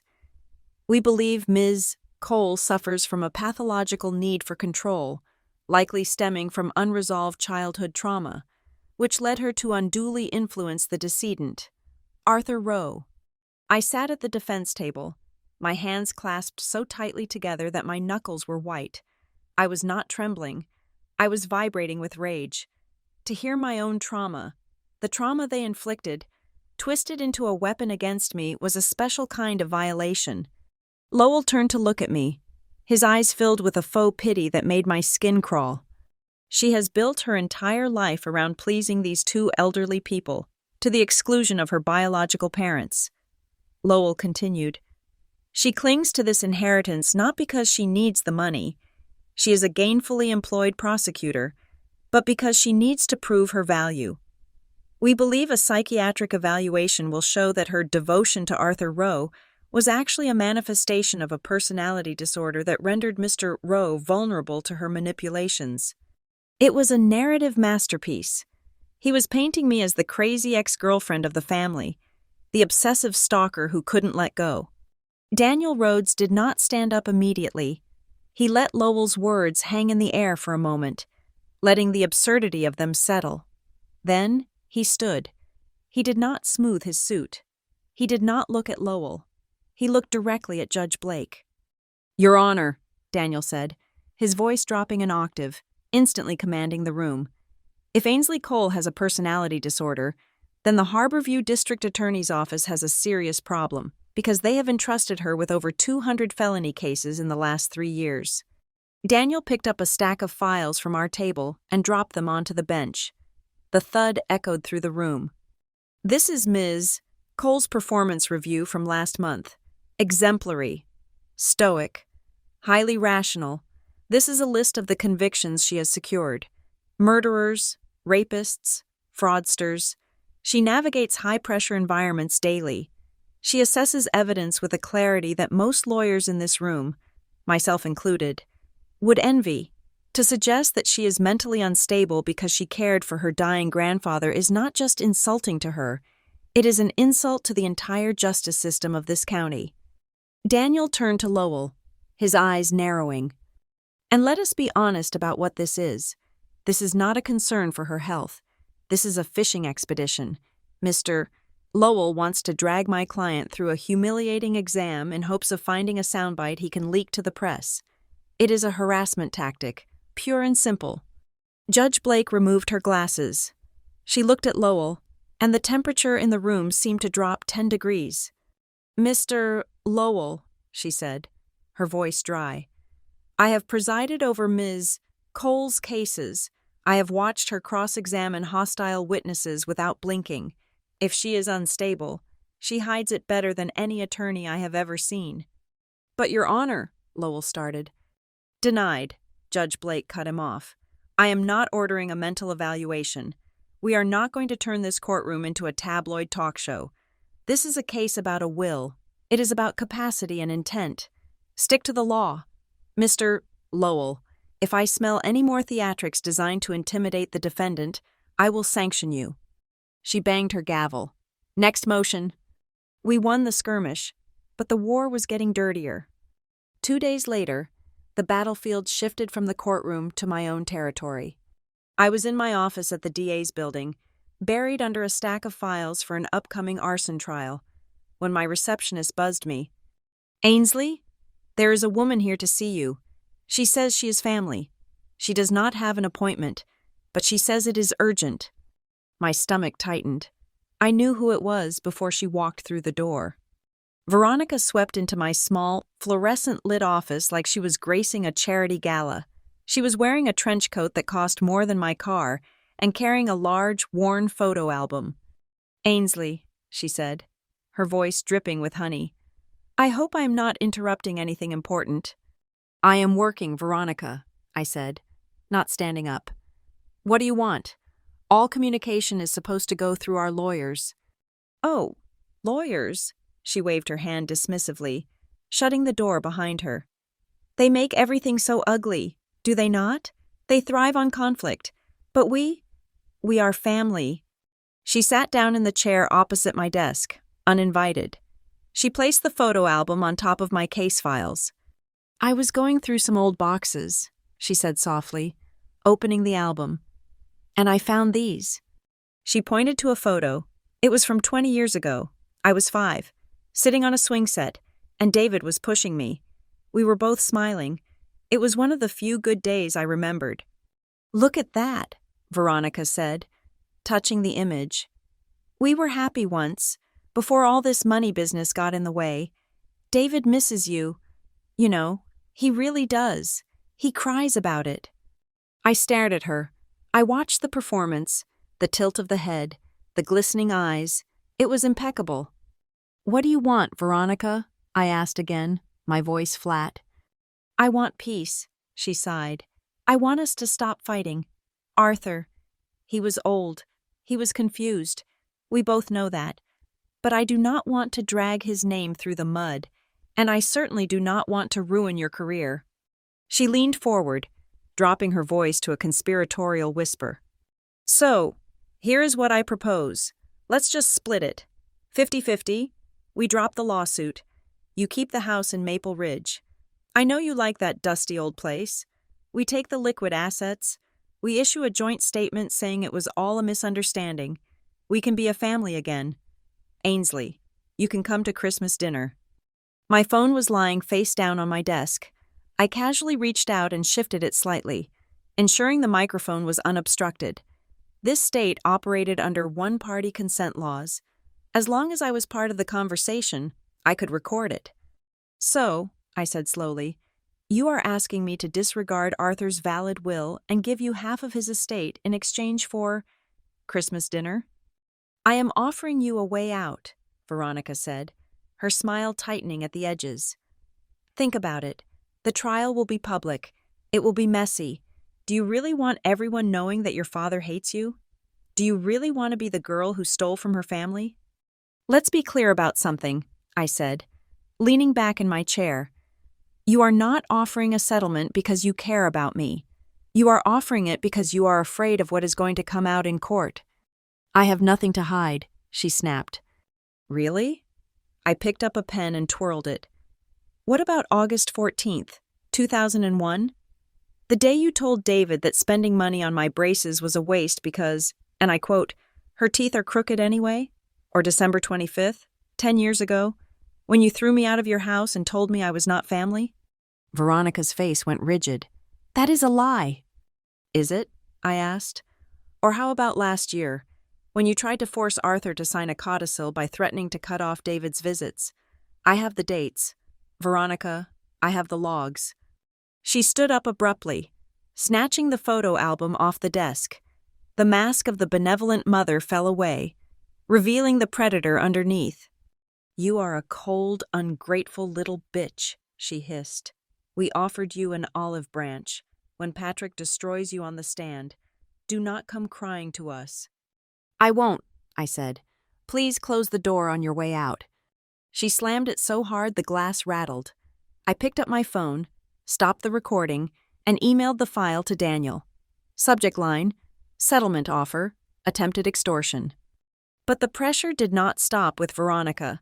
The weak link in their chain was about to make his move. 3 nights later, I was at the house in Maple Ridge. It was raining, a relentless Oregon downpour that battered the roof. I was sitting at the kitchen table, reviewing the discovery documents Daniel had sent over, when I saw headlights sweep across the front window. I went to the window. A car I recognized, my father's sedan, was parked in the driveway. I opened the front door before he could knock. David stood there, soaked, without an umbrella. He looked older than I had ever seen him. His shoulders were slumped, his face gray and unshaven. He smelled faintly of scotch. Ainsley, he said. His voice was cracked. What are you doing here, David? I asked. I did not invite him in. I needed to talk to you. Without Ronnie, without the lawyers. He looked pathetic. Part of me, the part that was still a little girl wanting her daddy, wanted to let him in and make him tea. But the prosecutor in me saw the desperation in his eyes. Talk about what? You have to stop this, he said, stepping closer to the shelter of the porch. You have to settle. Ainsley, please. Why? I asked. Because it is the right thing to do? Because I am drowning, he burst out. The confession tore out of him. I am in trouble, Ainsley, real trouble. What kind of trouble? He ran a hand through his thinning hair. I made some bad calls. Investments.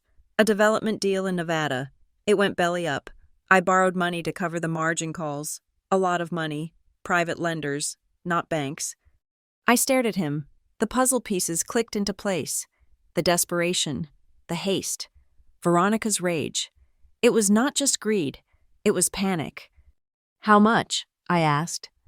600,000, he whispered. If I do not pay them back by January, I lose the house. I lose everything. Ronnie will leave me. Ainsley, please. Dad had millions. You do not need all of it. Just help me. One last time. One last time? I repeated. When was the first time? David? When did you ever help me? I am your father, he pleaded. No, I said, my voice trembling with a mixture of anger and grief. You are a man who watched his wife beat his daughter and did nothing. You are a man who let his parents bail him out for 20 years and never said thank you. And now you want me to use the money Arthur saved, money he saved specifically to keep it away from you, to pay off your gambling debts? They will hurt me, Ainsley, he whimpered. Then call the police, I said coldly, but do not come to this house.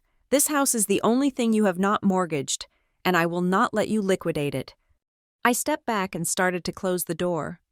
If you do this, he shouted, his voice turning vicious, you are dead to me. Do you hear me? You have no father. I haven't had a father since I was 7 years old, I said. I shut the door and locked the deadbolt. I leaned my forehead against the wood, listening to him bang on it once, twice, before retreating to his car. I did not cry. I felt lighter. The illusion was finally, completely gone. The legal maneuvering reached its peak the following week. Patrick Lowell, realizing the psychological attack had failed and the settlement had been rejected, filed a motion in limine to suppress the most damaging piece of evidence we had, the USB video of Arthur and Helen. I sat in the courtroom next to Daniel as Lowell argued. Your Honor, Lowell boomed. This video is hearsay. The declarants are deceased and cannot be cross-examined. Furthermore, it is highly prejudicial. It is an emotionally charged plea designed to sway a jury, not a testamentary document. It was recorded without counsel present. It has no probative value other than to inflame the passions of the court. Daniel stood up. He was calm. He had anticipated this. Your Honor, this video is not hearsay under the residual exception. It is a statement of intent. It serves to authenticate the handwritten letter and the ledger. Moreover, it speaks directly to the state of mind of the testators.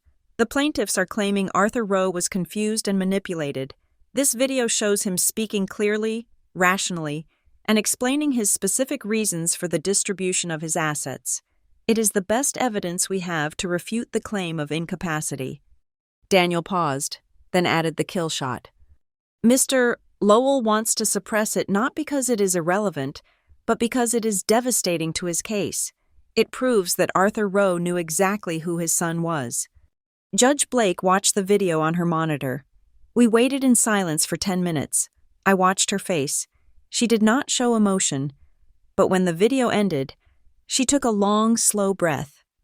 The motion to suppress is denied, Judge Blake ruled. The video is admissible as evidence of testamentary intent and mental capacity. The court will give it the appropriate weight. Veronica let out a sharp gasp. Lowell slammed his pen down on the table. Judge Blake looked at her calendar. We need to set a trial date. I want this resolved. The docket is full until mid-December. She flipped a page. I have an opening for a 3-day bench trial starting December 22nd. I froze. December 22nd. The trial would conclude on Christmas Eve. It was exactly 10 years, to the week, since I had been thrown out into the snow. 10 years since the phone call from Robert Lane. Daniel looked at me. Your Honor, the defense is available.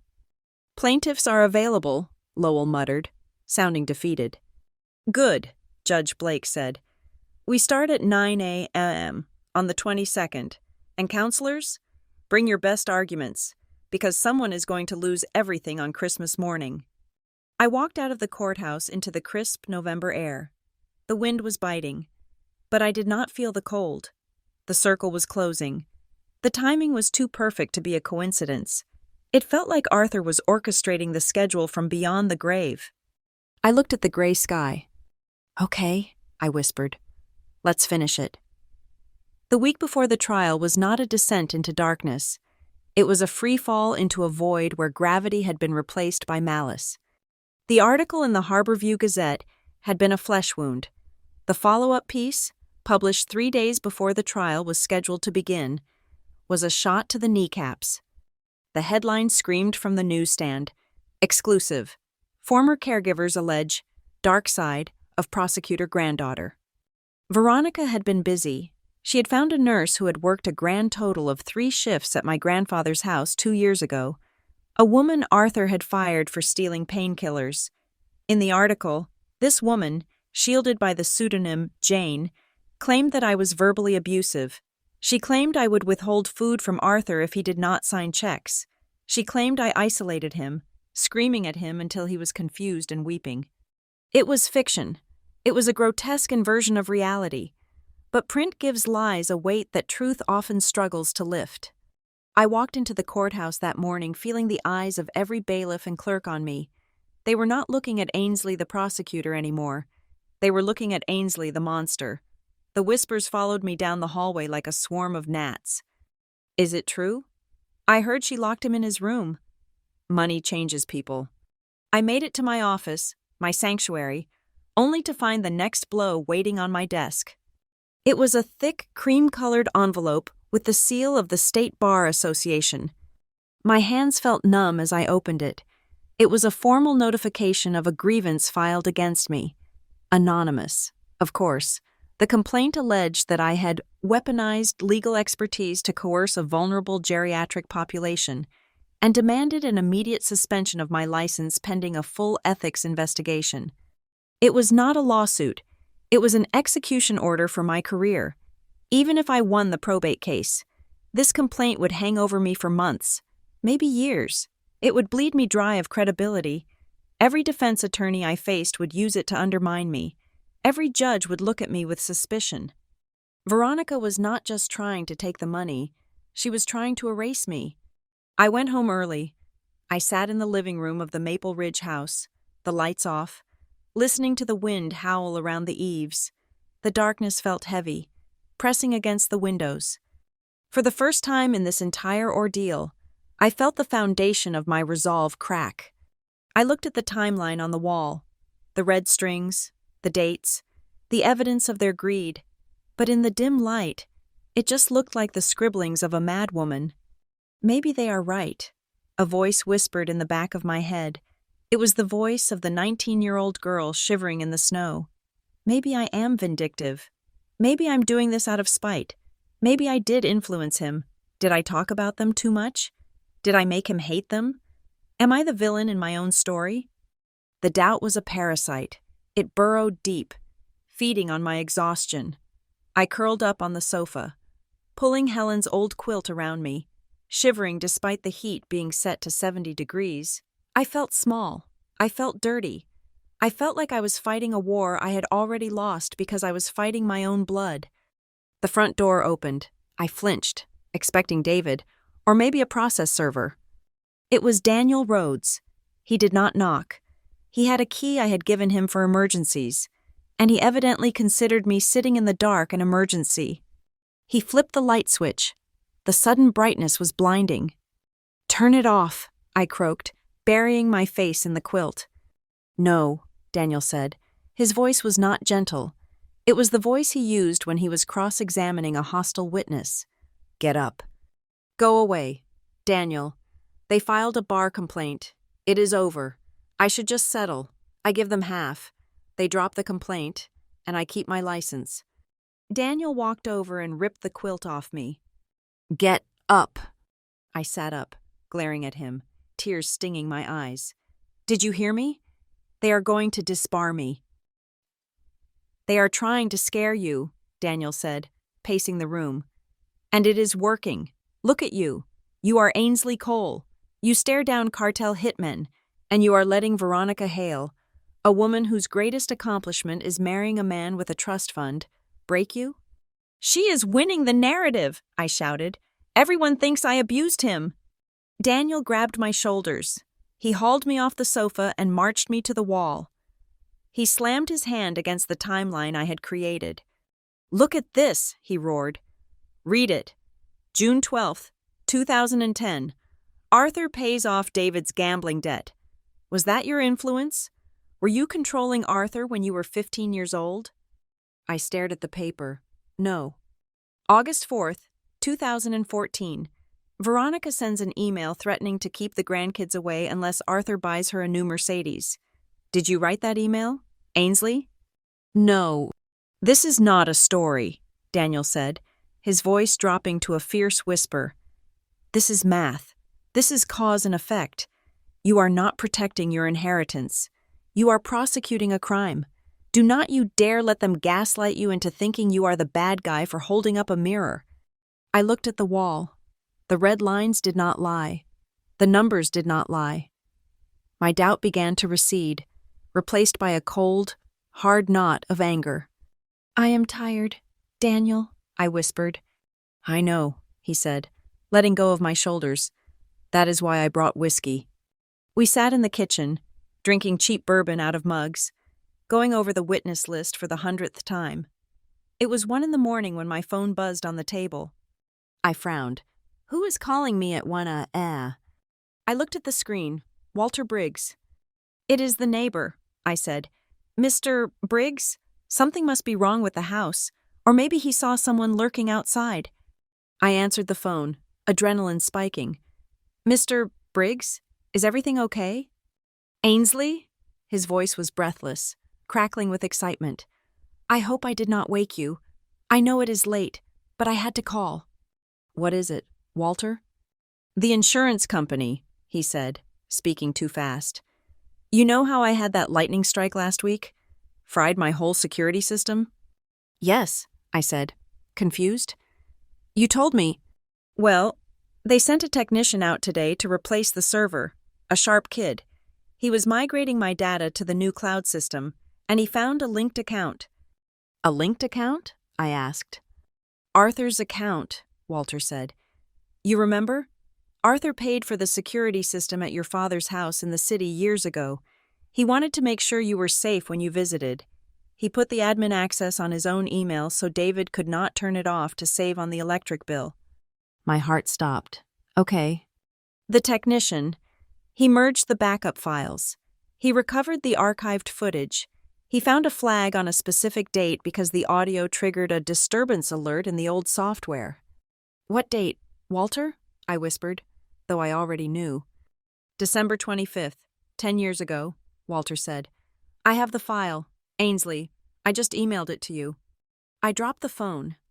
What? Daniel asked, standing up. What happened? Open my laptop, I said, my voice trembling. Check the email. Daniel flipped open my computer. He clicked on the new message from Walter Briggs.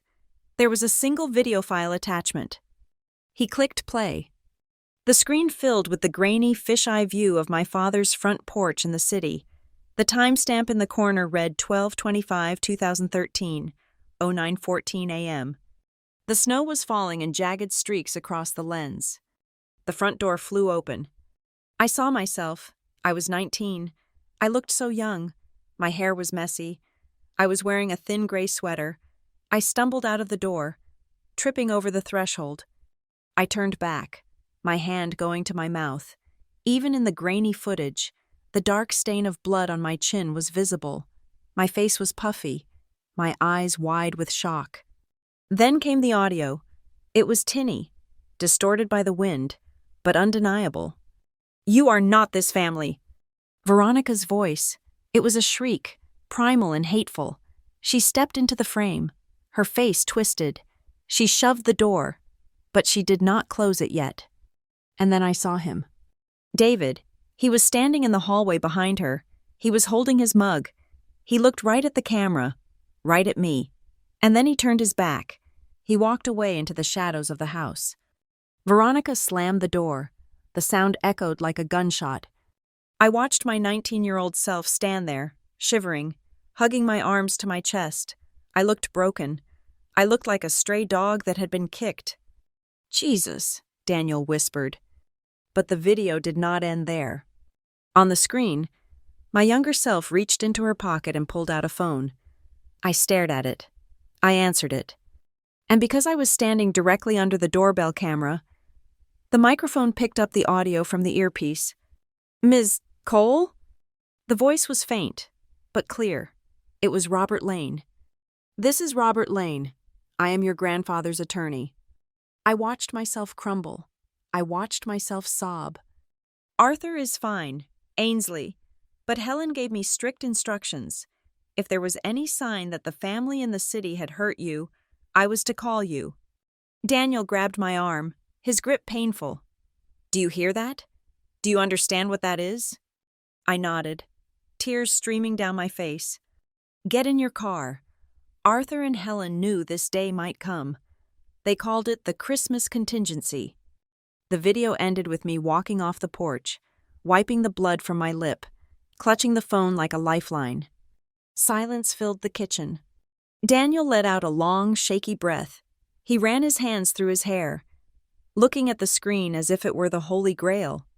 "This is it," he said. "This is the kill shot." "It proves the abuse," I whispered. "It proves she threw me out." "It proves so much more than that, Ainsley," Daniel said, his eyes blazing. "The plaintiff's entire argument is that Arthur was incompetent when he changed the will. They claim he was manipulated after the fact. But this proves that Arthur and Helen had a premeditated legal strategy in place years before they died. They predicted the abuse, they set a trigger condition, and Robert Lane executed it." He pointed at the screen. "This proves that Arthur Rowe was playing three-dimensional chess while David and Veronica were playing checkers. It proves he was the sanest person in the family. It proves the will wasn't an impulse.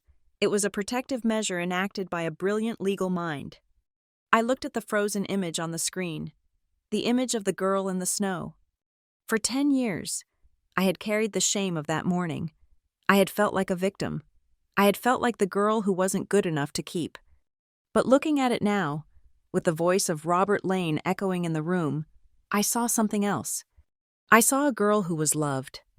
I saw a girl whose grandparents loved her so much that they reached across the miles, through a lawyer, through a contingency plan, to catch her when she fell. I wasn't abandoned on that porch. I was being saved. I wiped the tears from my face. They were cold, but my skin felt hot. "They said I was violent," I said softly. "They said I manipulated him." "And tomorrow," Daniel said, closing the laptop with a snap, "we are going to show Judge Blake exactly who the violent ones are." I stood up. I walked to the window and looked out at the dark woods of Maple Ridge. The fear that had paralyzed me all week was gone. The doubt was gone. I touched the glass. Seeing my own reflection superimposed over the night, I looked like Arthur. I had his jaw.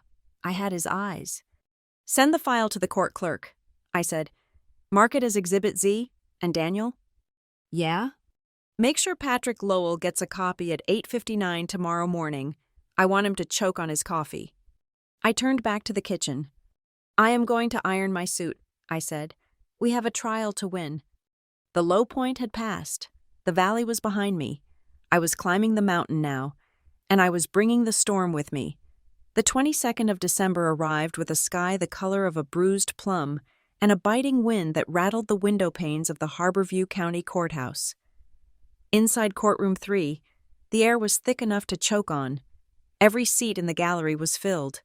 There were reporters with their notebooks open, former colleagues from the district attorney's office whispering behind their hands, and a few of Arthur's old friends from the Rotary Club, looking somber and confused. I sat at the defense table, my back as straight as a rod. I wore my darkest navy suit, the one I usually saved for closing arguments in homicide cases, beside me. Daniel Rhodes was arranging his papers with the calm precision of a surgeon preparing to operate. Across the aisle, the performance had already begun. Veronica Hale was no longer the sharp-edged socialite in the cashmere coat. Today, she was a study in soft pastels and maternal grief. She wore a powder blue cardigan and a modest skirt. Her hair pulled back in a loose, slightly messy bun that suggested she had been too distraught to style it. She dabbed at dry eyes with a tissue before the judge even entered. David sat next to her, looking like a man marching to the gallows. He kept his head down, staring at his hands, playing the part Patrick Lowell had undoubtedly scripted for him, the heartbroken father torn between his wife and his difficult daughter. "All rise," the bailiff bellowed. Judge Marion Blake swept into the room. She did not look at the gallery. She looked at the clock, then at the attorneys. "We are here in the matter of the estate of Arthur Rowe," she said, her voice cutting through the murmurs. "Mr. Lowell, you may call your first witness." Patrick Lowell stood up.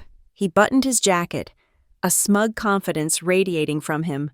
He moved with the ease of a man who believes he has already won.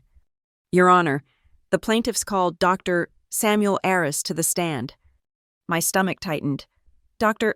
Arris was a general practitioner who had seen my grandfather exactly once, 10 years ago, when his regular doctor was on vacation. Dr. Arris waddled to the stand, a man who clearly enjoyed the spotlight of being an expert witness. Lowell walked him through his credentials slowly, building a foundation of authority on quicksand.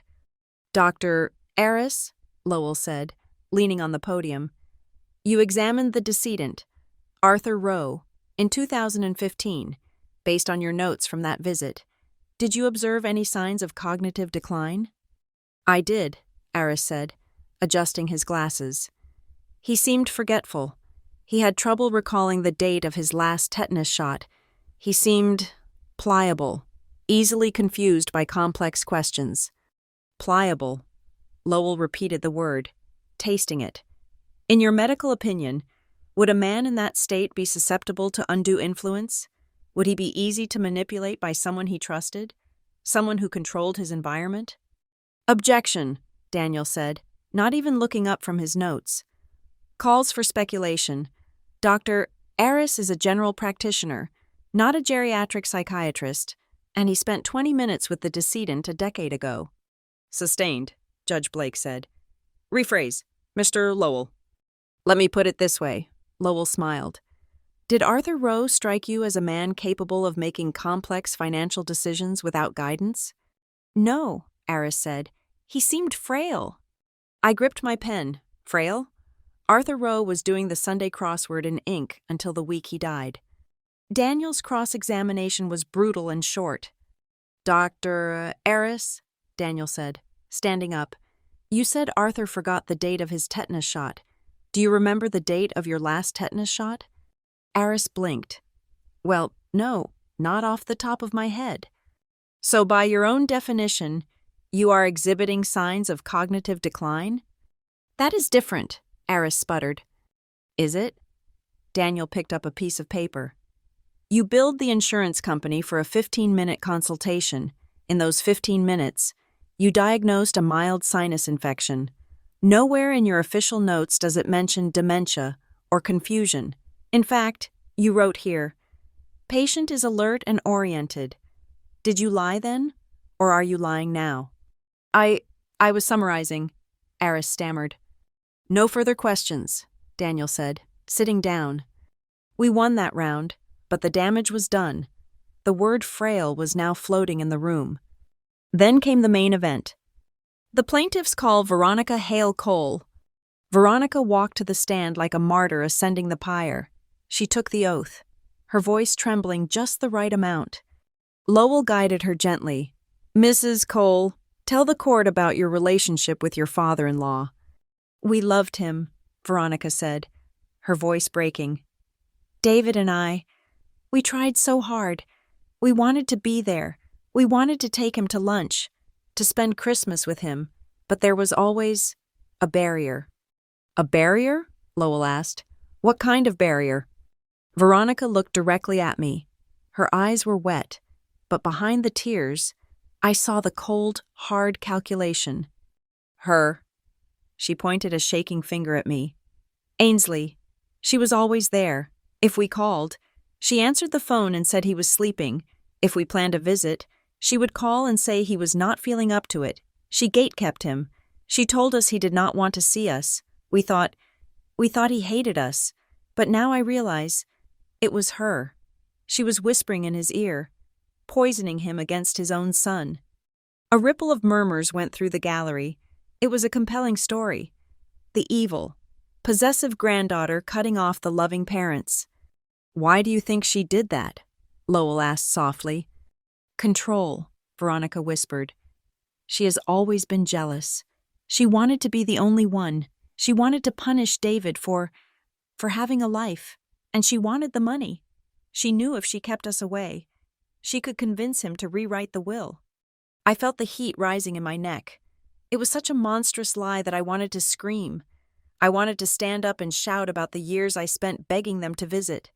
The years Arthur sat by the phone waiting for a call that never came.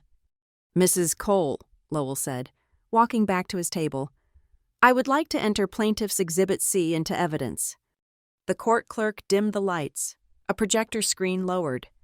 "These are text messages retrieved from Ainsley Cole's phone records, sent to Arthur Rowe 3 years ago," Lowell announced. A text bubble appeared on the giant screen. It was blue. It was from me. The message read, in stark, giant letters, "Do not give him a dime. He does not deserve it. Cut him off." The room went silent. It looked damning. It looked vicious. It looked exactly like the words of a manipulative woman controlling an old man's finances. Veronica let out a sob. "See? That is how she spoke to him about his own son. She forced him to cut us off."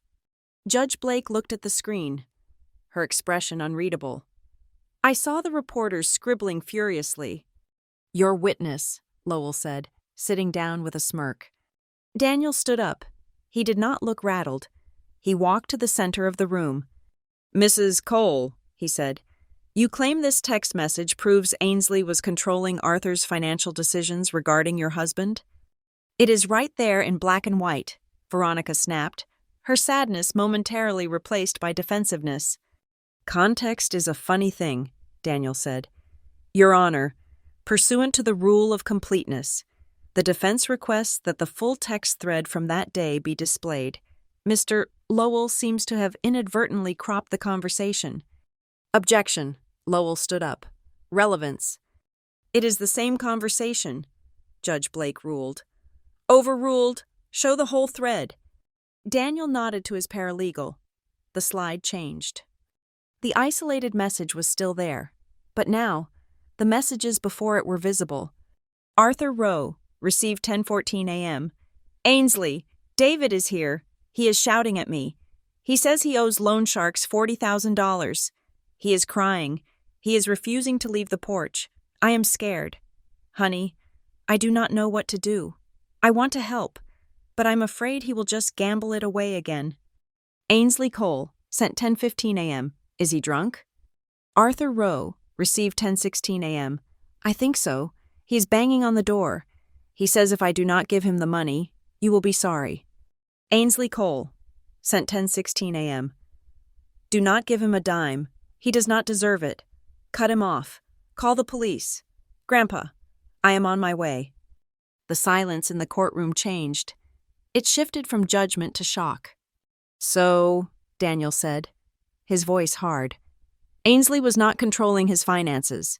She was responding to a grandfather who was terrified of your husband's drunken extortion attempt. Is that correct?" Veronica went pale. She looked at David. David had his hands over his face.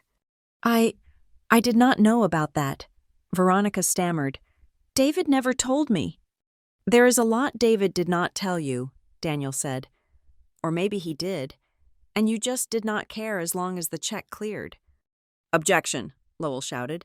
"Argumentative." "Withdrawn," Daniel said. He looked at the jury box, which was empty, as this was a bench trial, then at Judge Blake. "No further questions." We took a recess for lunch, but the air did not clear. The text message had been a victory, but Veronica's emotional testimony about being shut out had lingered. The narrative was muddy, to an outsider, It looked like a dysfunctional family on both sides. The afternoon was a blur of financial experts debating the value of the estate. Lowell kept hammering on the idea that Arthur was vulnerable. He was good. I had to give him that. He was planting enough doubt to make a reasonable judge hesitate. By 4 o'clock, when Judge Blake banged the gavel to end the session, I felt exhausted. My bones ached. "We are doing okay," Daniel whispered as we packed up. "We bloodied her nose."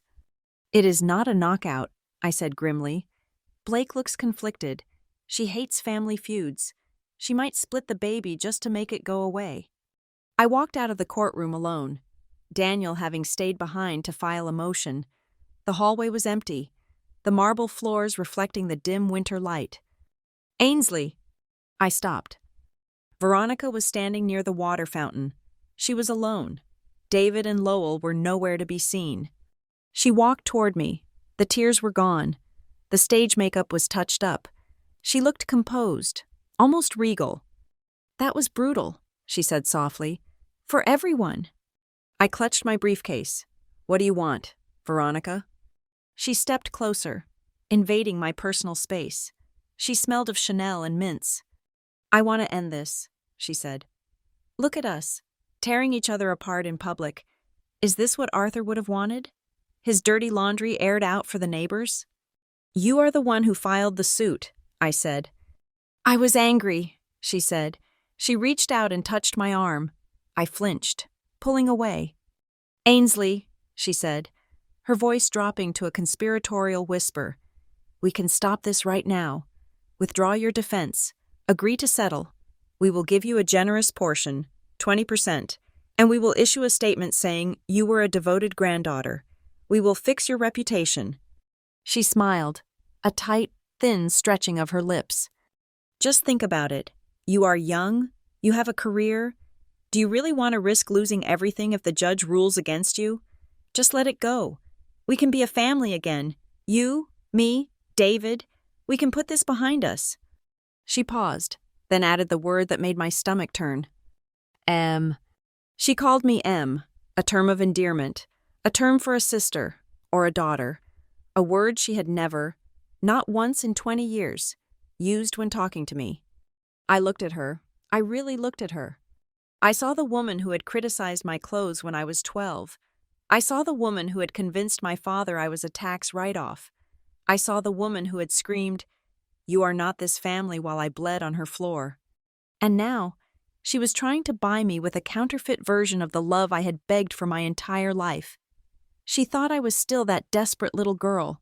She thought that if she offered me a crumb of family, I would hand over the entire loaf. I felt a calm settle over me. It was colder than the snow outside. "Veronica," I said, my voice steady, "you seem to be confused about a fundamental definition." "What?" She blinked, her smile faltering. "You think family is a negotiation," I said. "You think it is a title you can trade for immunity. You think that because you married my father, you are entitled to my submission." I took a step toward her, forcing her to step back. "But I learned a long time ago that family is not blood, and it is certainly not you. Family are the people who hold the towel when you are bleeding. You didn't hold the towel. Veronica, you caused the wound." "I am trying to help you," she hissed, the mask slipping. "You are going to lose." "I don't think so," I said. "And as for your offer? You can keep your 20%. You can keep your Christmas dinners. Because family is not something you get to decide based on the percentage of the assets you can steal. You will regret this," she spat. "When Lowell is done with you tomorrow, you will have nothing." "We will see," I said. I walked past her, my heels clicking rhythmically on the marble. I did not look back. I walked back into the courtroom to get my coat. Judge Blake was still on the bench, reviewing a file. She looked up as I entered. "Ms. Cole," she said. It was not her judicial voice. It was quiet. "Your Honor." I nodded. "We have 1 day left," she said, taking off her glasses. "Tomorrow is the 23rd. I want to wrap this up before the holiday." "We understand, Your Honor." "Mr. Rhodes tells me you have one final piece of evidence to present tomorrow," she said. And that you intend to testify? Yes, Your Honor. Make it count, she said, her eyes piercing mine. Because right now, this is a mess, and I do not like messes. Tomorrow, I said, we will clean it up. I walked out of the courthouse. The sun had set. The city lights were blinking on. I took out my phone and looked at the video file Walter Briggs had sent me, the video of the girl in the snow. Tomorrow, I would show the world that girl. Tomorrow, I would play the voice of Robert Lane. Tomorrow, the ghost of Christmas past was going to walk into courtroom 3 and burn their lies to the ground. The trap was set. They thought they had me cornered. They thought I was a scared girl looking for a settlement. They had no idea that I was the one holding the match. The morning of December 23rd dawned white and silent. A heavy blizzard had buried Harborview County overnight, blanketing the courthouse steps in 6 inches of fresh powder. Inside courtroom 3, however, the heat was suffocating. Every bench in the gallery was occupied. Reporters sat shoulder to shoulder with my colleagues from the district attorney's office, in the back row. I saw Walter Briggs and a few of Arthur's old gardening friends, their weather-beaten faces solemn and expectant. I sat at the defense table, watching the snow swirl against the tall Gothic windows. My hands were folded on the table. They were steady. Judge Marion Blake entered the room at exactly 9 o'clock. She looked tired, but her eyes were sharp. She arranged her robes, looked at the packed room, and then fixed her gaze on the attorneys. "Mr. Rhodes," she said, her voice cutting through the hushed murmurs. "You indicated you have one final piece of evidence before Ms. Cole takes the stand." "Yes, Your Honor." Daniel stood up. He did not hold a file. He held a small remote control. "The defense moves to introduce Exhibit Z. This is a recovered digital video file from a security system installed at the plaintiff's residence, dated December 25th, 10 years ago." Patrick Lowell shot up from his chair. "Objection. We have not had time to authenticate this. This is an ambush." "Mr. Lowell received the file electronically at 8:59 this morning," Daniel said calmly. "And we have an affidavit from the technician at Safeguard Security who recovered the data from the cloud archive. Verifying its timestamps and digital signature, it is authenticated." Judge Blake looked at Lowell. "Sit down. Mr. Lowell, play the video." The lights dimmed. The projector hummed to life. On the large screen, the grainy fisheye view of my father's porch appeared.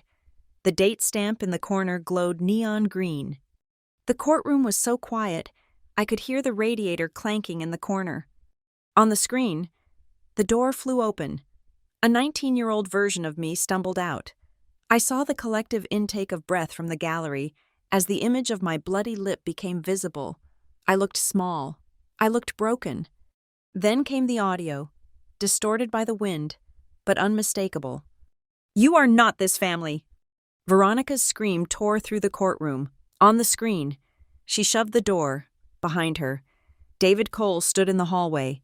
He looked right at the camera. He looked right at his bleeding daughter.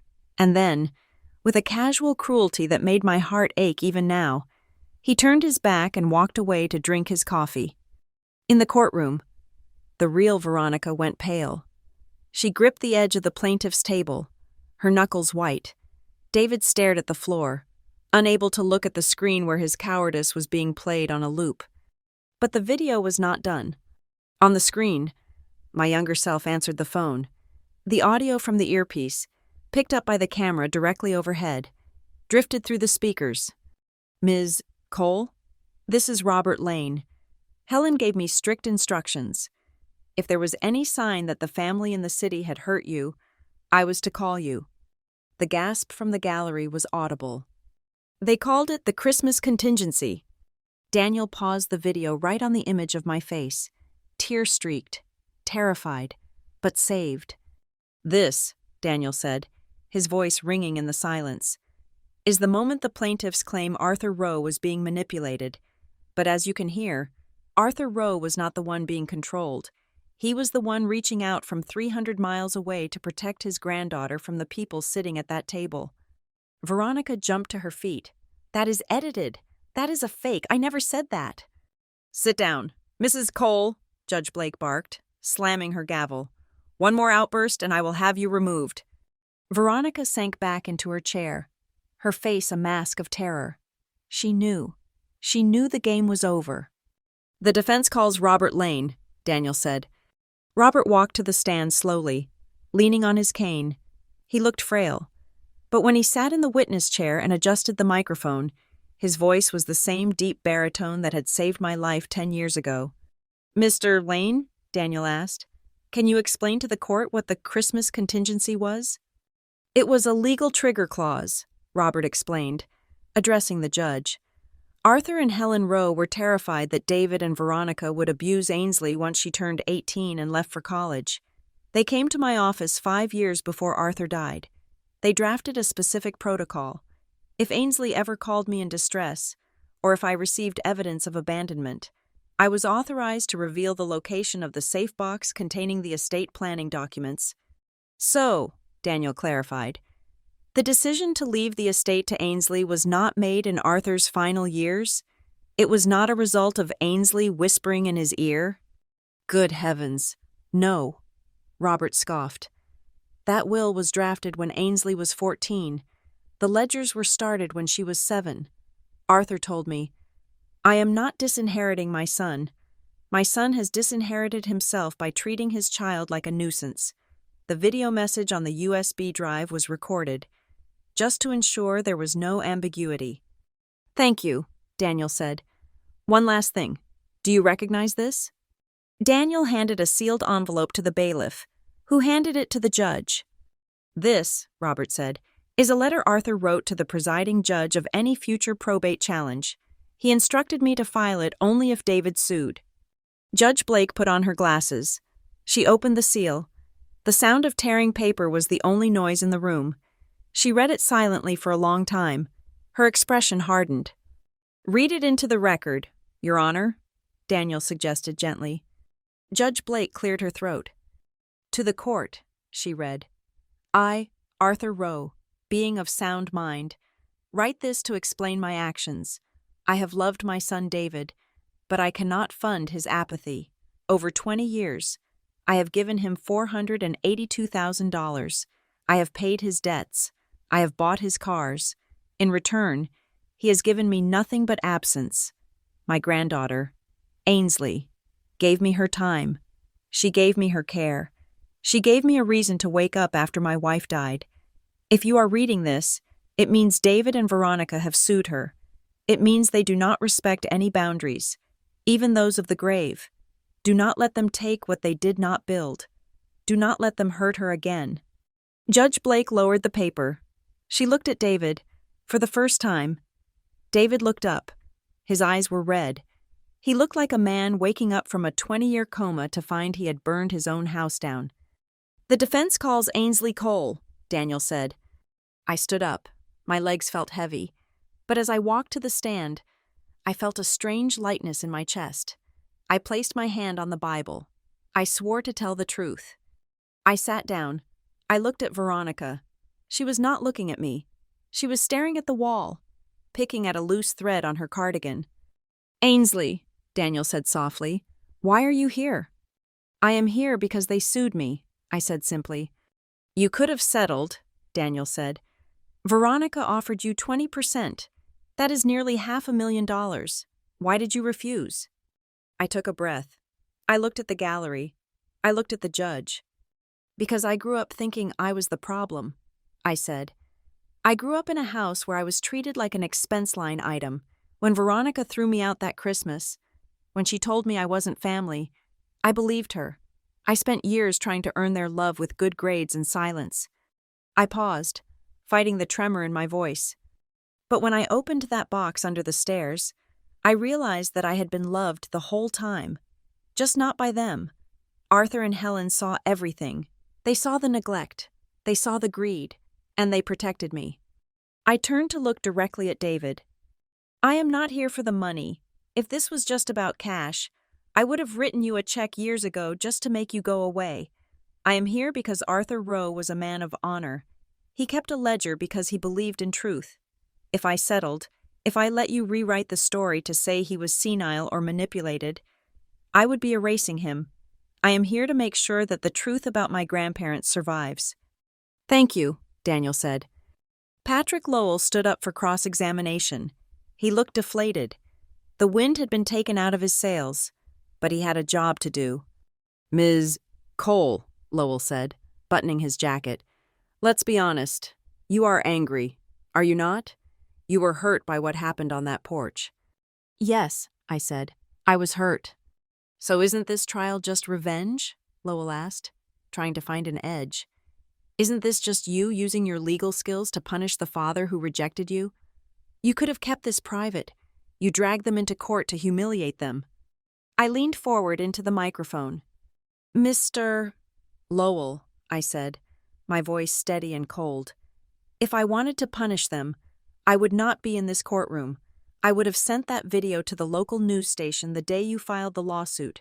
I would have destroyed their reputations in the court of public opinion before breakfast." I gestured to the judge. "I chose this courtroom because my grandfather was a judge. He believed that the law is the only place where the truth matters more than the narrative. I am not punishing them. I am letting the record correct itself." Lowell opened his mouth, then closed it. He looked at Judge Blake. He looked at his client. "No further questions," he muttered. "The defense rests," Daniel said. Judge Blake did not ask for closing arguments. She did not call for a recess to deliberate. She simply stacked her papers, took off her reading glasses, and folded her hands. "I have seen enough," she said. The room froze. "This is a court of equity," Judge Blake began, her voice ringing with authority. "We are here to determine the validity of a will, but what we have actually seen is an autopsy of a family relationship." She looked at Veronica.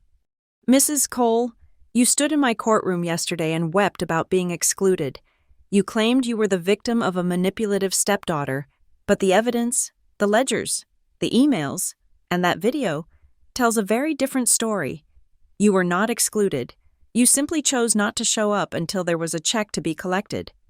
Veronica opened her mouth to speak, but Judge Blake silenced her with a look. "And Mr. Cole," she turned to David, "your father's letter is the most heartbreaking document I have read in 20 years on the bench. He did not disinherit you. He simply stopped enabling you." Judge Blake picked up her pen.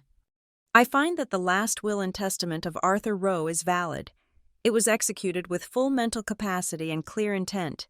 The claim of undue influence is dismissed with prejudice." She wrote something on the docket. "Furthermore, I find that this lawsuit was brought in bad faith. The plaintiffs knew, or should have known, that their claims were baseless. They used the legal system to harass the defendant and attempt to extort a settlement." She looked up. "I am ordering the plaintiffs, David Cole and Veronica Hale Cole, to pay all legal fees incurred by the estate and by Ms. Cole personally. I am also ordering them to repay the estate for the costs of the forensic accounting required to disprove their claims." "What?" Veronica shrieked. She stood up, knocking her chair over. "You cannot do that.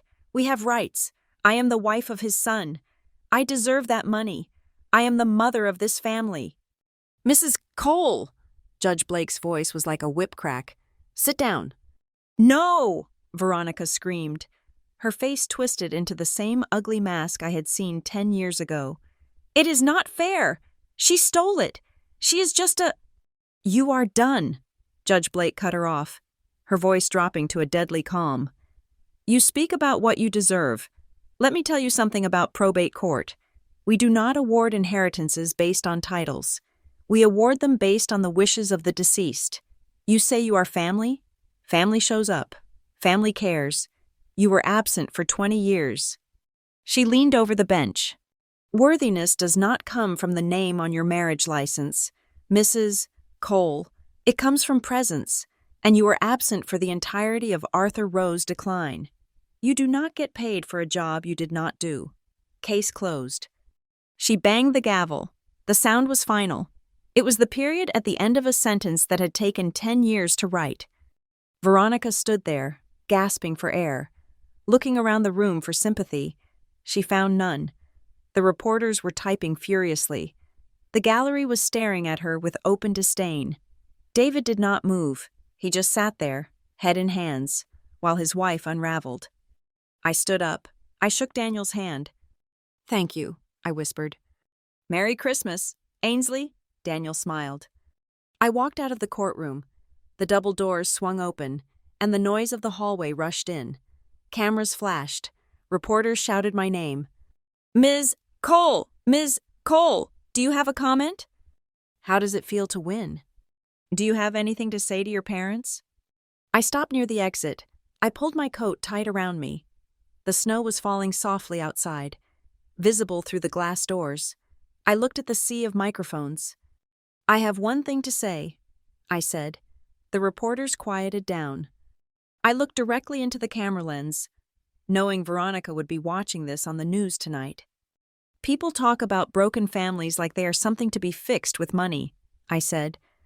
"But I learned today that you cannot buy loyalty, and you cannot inherit love." I paused, thinking of Arthur and Helen. Family are the people who stay with you when there is nothing left to split. The rest is just biology. I turned and walked out the door, into the snow. 2 hours later, I was back in Maple Ridge. The house smelled of roasting chicken and rosemary. Daniel was there, opening a bottle of wine. Walter Briggs was sitting by the fire, telling a story about Arthur's prize-winning pumpkins. Martha Kemp had come over with a pecan pie. It was warm, it was loud, it was real. I stood by the mantelpiece, looking at the photo of Arthur and Helen. They were smiling. I touched the frame. "We did it," I whispered. "It is over." The phone in the kitchen rang. I froze. A sudden, irrational flash of memory took me back to the snowy porch. The phone ringing, the life-changing. I walked into the kitchen and picked it up. "Hello?" I said, bracing myself for a reporter, or maybe David begging for a loan. "Hi, is this Ainsley Cole?" The voice was young, female, nervous. "Yes, this is Ainsley." "Hi, Ms. Cole. My name is Sarah. I am a student at the community college. The registrar just called me. They said I was awarded the Arthur and Helen Rowe Legal Scholarship." I smiled. I had set up the fund quietly, using the first distribution from the estate. It was designed for students who had no family support. "Yes, Sarah," I said. "You were—" "I just wanted to say thank you," the girl sobbed. "I was going to have to drop out. My parents, they cut me off. I didn't know what I was going to do. I was sitting in my car crying when they called. You saved me." Tears pricked my eyes. The circle was closing. The money that Veronica had tried to steal to buy sports cars and status was now doing exactly what Arthur would have wanted. It was saving someone else who had been left out in the cold. "You are welcome, Sarah," I said softly. "You just promise me one thing." "Anything," she said. "Write everything down," I said, "and never let anyone tell you that you don't belong." I hung up the phone. I looked back into the living room. Daniel was laughing at something Walter said. The fire was crackling. Outside, the snow covered the world in a clean white sheet. The phrase, "You are not this family," echoed in my mind one last time. It had lost its power. It was just words now. It was just a piece of evidence in a closed case file. I looked at the people in my living room, the people who had fought for me, the people who had fed me. I smiled, and for the first time in 10 years, the smile reached my eyes. "Dinner is ready," I called out, and I walked into the warmth to join my family. Thank you so much for listening to Ainsley's story. I would love to know where you are tuning in from. So please drop a comment below and share your thoughts on the ending. If you enjoyed this story, please make sure to subscribe to the Lila Revenge Stories channel, like this video, and hit that hype button so we can share this journey with even more people. Your support means the world.